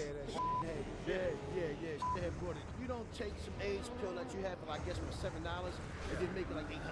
You don't do that like that. I don't care if you work for Wu-Tang. On that note, I don't even know him. You know what I mean? But when I heard what he did with the AIDS like that, that's not right. It's not right. Martin shot back. Ghost mad that Shaolin outsold his last 5 albums. Dude's a non-profit rapper, calls himself Iron Man, but sounds rusty AF. This led to a minute-long roast in which Ghost repeatedly calls him the Michael Jackson Nose Kid. In response, Martin made his own video. He threatened the rapper while accompanied by 3 masked men. Dennis, I'm gonna call you by your government name. You're not a Ghostface Killah. I'm sorry. In fact, most people don't ever try to beef with me. Do you know why? Why do you guys think? They ain't stupid. Nobody's that dumb. You're gonna be done. You're my son. You have to listen to me. I butter your bread. You understand me? You be a ghost for real, motherfucker. He warns that if Ghost ever said some dumb shit again, he'd be erased from the album. He then escalates the threat to erasing him from the record books of rap. I expect you to write me a written apology from the heart. Some long letter where you explain your sorrow and sadness for what you've done. It's not a cranes neither, motherfucker. This is like a smallest dickish thing you could possibly do. Like, well, threatening people in general is a really small dick thing in general, in my opinion. Like, very like, I think it's a very weak, it's a very very big weakness inside yourself to threaten other people in any fashion. You know what I mean? And so like, this is ridiculous. This is like high school shit. With people with credible damage and wealth. So it's so bad. That's why you can't have people like this. More of a price to pay than just this video. The video went viral, You gotta being fix called it when they're insane young. and likens to a hostage situation. It was uploaded to YouTube by TMZ, where it received over Or maybe 1.6 society's million to blame, views. I don't Despite fucking know. this, Ghost didn't respond. So he ups the ante while on a podcast. He's still a man. He still bleeds the same blood as me. People will When I be talk- people sometimes. I'm not the one. Regardless I got of what beautiful environment nose. they're put in. He should be one to talk. If he were here right now, I'd smack him right in the face. In January, Vice published a profile I mean, on it Shkreli even after said he visiting lived in in person. poverty when he would was a show kid. them the elusive album while riding around on his hoverboard. This is a 2005 Petrus Magnum. Okay. So we're gonna have some of this, and maybe play some chess or do whatever you want. The reporter notes his handshake was so weak it barely registers as human contact. They discuss a variety of subjects, from prison time to chess, but most relevant is a thought related to Once Upon a Time in Ooh, Shaolin. that's some He stated that savage. he often contemplated destroying it, but he also thought of installing it in a remote place, so people would have to make a spiritual quest to listen. These were both, of course, intended to enrage the reader. Yeah, I could really. I'm really glad I kind of changed the setup a little I want to bit. be the It's- world's heel. If you'll recall, as a I teen, do Martin lose was some expelled from Hunter benefits, College High but School. I In think March of overall it's really 2015, worked he out. generously gave them $1 million. It was the largest donation from an individual in over a century. But there was a discrepancy. In the announcements and various interviews, he falsely claimed to have graduated there. This wouldn't be called into question until after his arrest. In the New York Times, former classmates wondered about his intent. He used to pay for everything just to show he could. It seemed possible that this was just the next step. There had been a part of him that wanted validation from the average person. It's what made him visit his school campus with a suit and tie even after enrolling elsewhere. But throughout these stunts, he realized his ability to make people love to hate him. Over all these years, he'd kept in touch with his high school best friend, Frankie Gutman. But as Shkreli gained notoriety, they drifted apart. He Oh, that reflected guy on you his must time have with talked Murray. to is a The Death affable, Knight, funny but guy I he's a knew good Death slowly Knight, just gave like you way are. to his public Right, persona. what? Martin Copy. was subpoenaed to testify in Congress about Oh the yeah, drug there. pipe. Yep. He Okay, appeared my before bad. the House committee on Thought you were February attacking, 4th, and 2016. fighting, and I was They gonna asked walk him about by. the drug, Happens and a if he lot. felt he'd done anything wrong. You know what? I'm just In get rid of all these response, he dogs. invoked Fuck his it. right against self-incrimination You know what? Fuck to it. evade every I'm just gonna go question ham account. except two, Yeah, I'm gonna to reach the confirm stars. pronunciation Bring of them his all last over name here. and to affirm that he was listening. I just want to make sure you understand that you are welcome to answer Okay, I didn't think questions, this out. and not all Get 'em, of your boys! answers are going to subject you to incrimination. You understand that, don't you? I intend to follow the advice of my counsel, not yours. That included seemingly trivial questions, like his purchase of the Wu-Tang album. This is a great opportunity if you want to educate the members of Congress about drug pricing, or what you call the fictitious case against you, or we can even talk about the purchase of is it Wu-Tang Clan? Is that the name of the album? Name of the group? On the advice of counsel, I invoke my Fifth Amendment privilege against self-incrimination and respectfully decline to answer your question. Mr. Chairman, I am stunned that a conversation about an album he purchased could possibly subject him to incrimination.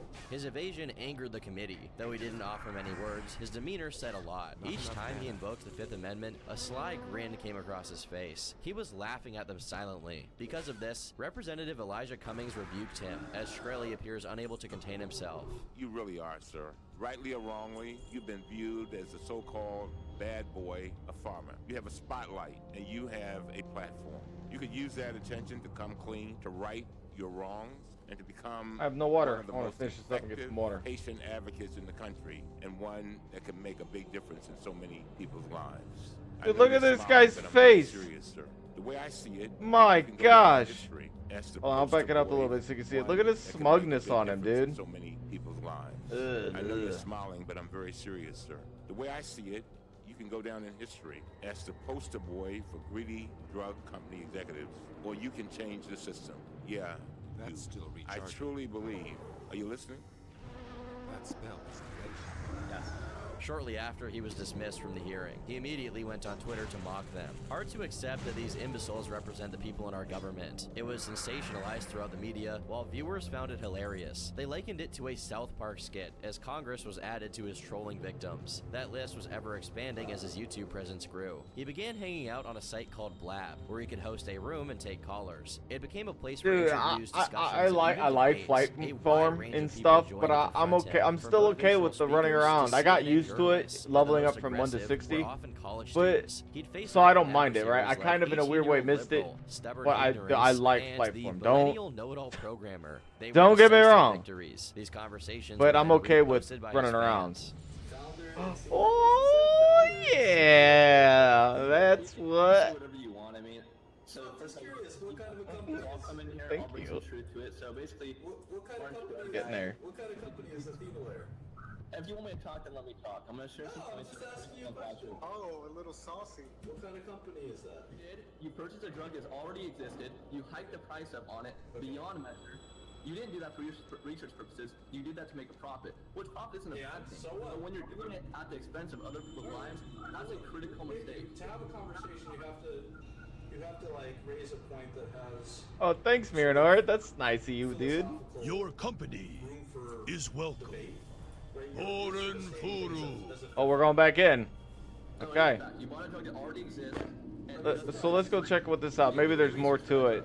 I'll get that flight path and stuff. I'm also 70. I want to get some stuff. Yeah. tell me what's wrong with raising the price of a drug. His ability to pick them apart won respect from the people who found his opponents annoying. They often centered around his criminal case and the Daraprim scandal. For the former, there was still ambiguity to his innocence. This helped convince people to hear him out. In the latter, he was more than willing to explain his decision, even to someone with HIV. Here's the actual fun thing about this, why I'm a little amped up, because guess what? I'm the one, yeah, because I do have HIV, you fucking sack of shit. While the two co-hosts responded derisively, Martin was far more empathetic. He kicks both of them out and lets Peter speak his piece. Then Well he gives met. his perspective. For the He first Alliance. prefaces that he had Go many with friends honor, with friend. HIV and donated to LGBT What can I do for you? causes. With respect to the Light price, bless you know, you. Daraprim For the was Alliance. and still is one of the See, here's the thing. Like, it doesn't matter. Like, this man could talk about how he's donated. Like, he could convince you as much as he wanted to about all the good things he's done. But that pales in comparison to how much he's fucked up the market. And how much money he has made at the cost of other people. That's the problem, right? And that's the thing, like, people talk about billionaires, and I won't get too deep into it.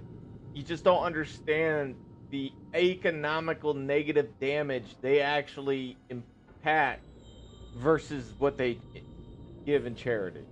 The charity is nowhere near the kind of damage they do to economies themselves when they become too big, when they earn too much wealth with one individual, and how much they can actually impact the nation themselves. It's too much power. It's like back in the days of barons, you know what I mean? Where they wield their own armies and they wield their own law and power. It's too much. Can't do it without boats. All because the audience has spoken and they love their tasty chocolate bits. Martin then states that he had a salary trying of to say, like- $0 per year. He reiterates that no patient who needed the drug would be left without it. My salary is $0. and my Wait, company loses how does this work? every year, every quarter, every month. And, Wait, do I have to get the dollar in before I could do anything effective? The company don't understand the reality. Gilead makes billions of dollars a year. But they also, through multiple services, are able to actually give away their drugs Let me for literally $0. to the stone I'm over one of those here. people. A buyer has been found by your auction of copper ore. Getting rich over here. Yeah, dude.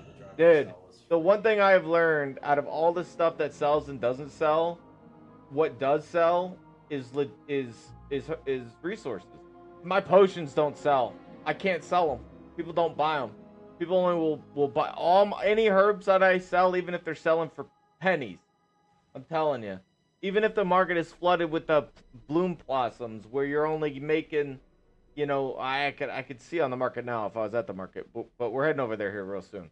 But yeah, man, just the right decision. I went alchemy because I actually like making those potions, and I like having potions and stuff. I've been kind of lazy and been selling and stuff and not really worrying about it because I've been trying to just push to get to 70.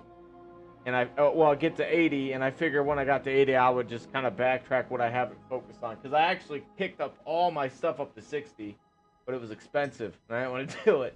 I didn't want to go that format. And especially now, you know, hunting for herbs and stuff at this level without flight isn't very effective. So if I want to level it up to this place. So the only thing I've maintained is the herbs. Gathering herbs, and that's maintained its levels. So that I can at least go out and gather what I need to make the potions if I want to get stickler with the cash. Anyways. For them, that number's more like 10 or 20. Yeah, Peter the auction house eventually has comes been away booming. agreeing with his I'll tell you conclusion what, though, that it the was secret valuable to the invest in secret to the research, auction and house Martin that wasn't I've as learned sociopathic as the media claim. is that if you get into a new server and you want to make cash with the rest of the group, the thing is you got to keep pace with the rest of the group too, because they're all these other very experty good players. Because, dude, I am nowhere. If we were to compare my capabilities as a WoW player versus other people, I am at the bottom. If there's like a bronze versus gold tier, I am sand. You know, I haven't even been made into anything. I'm just there on the ground. I'm no good. I know it sounds like I'm being a little hard on myself. It's just the people have been playing this game for a long time, and when you do new server stuff and things like that, man, and I actually realized this when I started catching the wave. I was catching the wave of people playing the game, like through Memorial Weekend and stuff, and I was leveling up with them, and I saw how the market was shifting as people were leveling. The market would tank. Like the early level blossom, like the early level herbs and stuff. That's how I noticed how the market was shifting with the leveling of the server as a whole, basically, like the main group of levelers, not, you know, stragglers or the die hard, like just the core group of people. And it was interesting. And then after a while, that stuff's price tanked, and then the next level of stuff, and it was even interesting. Like I can't even sell. Like this stuff right here, I thought was very interesting. You can see, look, I haven't checked the market in a while, but that's not accurate anymore. 44 gold is not accurate for Black Lotus. It might be. Maybe I was thinking of something else. Maybe it was a different Purple Lotus. Might have been what it was. But see, like, all of this stuff sells, except for this itself. Nobody wants to buy your potions. Maybe it's like a druid thing. They would rather make them. So I think when it boils down to it, you're profiting, unless you're looking to make potions yourself, you're going to profit far more. Because even, and look, last time I scanned the market, it tells me margins. Okay, and you know what, man, I've tested this theory out to see if I can make this come out on end and on top, and it doesn't work. There's something about you gathering the resources and selling this high profit margin is either someone else is competing with you because they see the disparity, or someone's fucking with the market where like it looks like someone wants to buy those, but it's not real. It's like maybe one or two sellers, and it's not a real price. And the real price is what it takes. The mountain silverage and the plague bloom. Right? Maybe that stuff's gone, and maybe this is a conspiracy thing, but I think that someone's playing the herb market by fucking with the potion market, by making the potion market look expensive even though it's not. And by setting the potion market so high, it looks like you could go in. I don't know, man. I got a suspicious nature, so as the VA would tell me. I'm not into the big conspiracy theory stuff. Like I understand the world is round. Okay, we're not in that discussion. Okay, I believe the moon exists. Need help? Just I think me and my cat Cog could be on it sometime. Uh-oh. Perfection. The viewers did as well. I was hoping to bind my body, my sexual body here, but it doesn't look like I. Wait, did I miss it? More people would have a positive food and view drink. of him. This is such a good learning Well, speaking of food and drink, I can access the good stuff. Before they can even defend themselves. Yeah, It's how important it is to hear both sides of the story before making a judgment. Martin also began hosting a series of lectures on investing in finance. Given his net worth was once estimated to be $45 million, this was a hot commodity. They praised his generosity to provide this information for free. All of this helped him garner tens of thousands of subscribers. To go into all of his facetiousness would be exhaustive, but perhaps his most I notable keep going stunt for that water year because was my mouth is starting to Harambe. turn into We're someone gonna have who's to talk just about this. engorged That May, themselves 4-year-old in a boy bunch of crawled into crackers Harambe's enclosure at the and Cincinnati literally Zoo. has refused The to get gorilla out of the began chair dragging him to solve the around, problem forcing of an employee thirstiness. to I take feel his like life. I Footage of the incident have amassed over cracker 12 mouth. million It's views in a ridiculous. span of 48 I hours. have. It sparked massive I controversy, have. with many blaming the child's parents. They mourned the gorilla's death with hashtags like Justice for Harambe and RIP Harambe. It wasn't long after that the attention became subject to memes. Ironic hashtags were started, calling for people to whip their dicks out for Harambe. There was an influx of edits and tributes placing him next to celebrities who passed. It became, arguably, the biggest meme that year. On August 9th, Martin became aware of Harambe and vowed to make things right. Okay, fine. You guys want me to use my powers for good instead of evil? Prepare for the resurrection of Harambe. Attached was an email to cloning researchers about the proposal. He then tweeted, "If I did a GoFundMe to assemble world-class researchers and resurrect Harambe, how much would we raise?" Shocked by how beloved he was, he issued a poll. If raising the prices of important medicine guaranteed the resurrection of Harambe, would you support it? An overwhelming majority voted yes. This train of thought quickly became ridiculous. He wondered if it were possible to turn himself into a half-man, half-gorilla hybrid. He began pressuring the zoo to release Harambe's entire exome sequence. They never replied. Instead, the Cincinnati Zoo put out a statement begging people to stop the memes. Martin took offense and refused vehemently. "I have a profound love for non-human primates that is 100% real and 0% facetious. These animals are so close to human and we treat them poorly. So if we want to celebrate the life of Harambe as a symbolic gesture, what is wrong with that?" The next day, he appeared on CBS to discuss the rising cost of EpiPens. He took it as an opportunity to mourn Harambe on live TV. There's one other thing, and this is literally straying even further. All right. When you talk about being upset. Harambe, Dude, I don't know what it is, and I know 220 calories for this damn can, but they're so good, and I get them once in a while, not all the time. Like a little nice iced coffee. I'm not being paid by these people, okay? You know what I mean? Like, they would give me a contract if I got on my hands and knees and gave them handies, okay? Like, it wouldn't happen. We don't have to debate, whether or not that was a good idea. To be honest, it's painful to even talk about this. One day, I guess. Let's get back to the issue, which is if you ever ask, Larry, would you sell out? Oh, yeah. I'd tell you I'd do it, though. I'd be like, listen, guys, I'm selling out. Hey, this company right here. And also, I gotta tell you, if someone's willing to pay me for my time in such a manner, thousands of these animals. it would have to be something I like, though.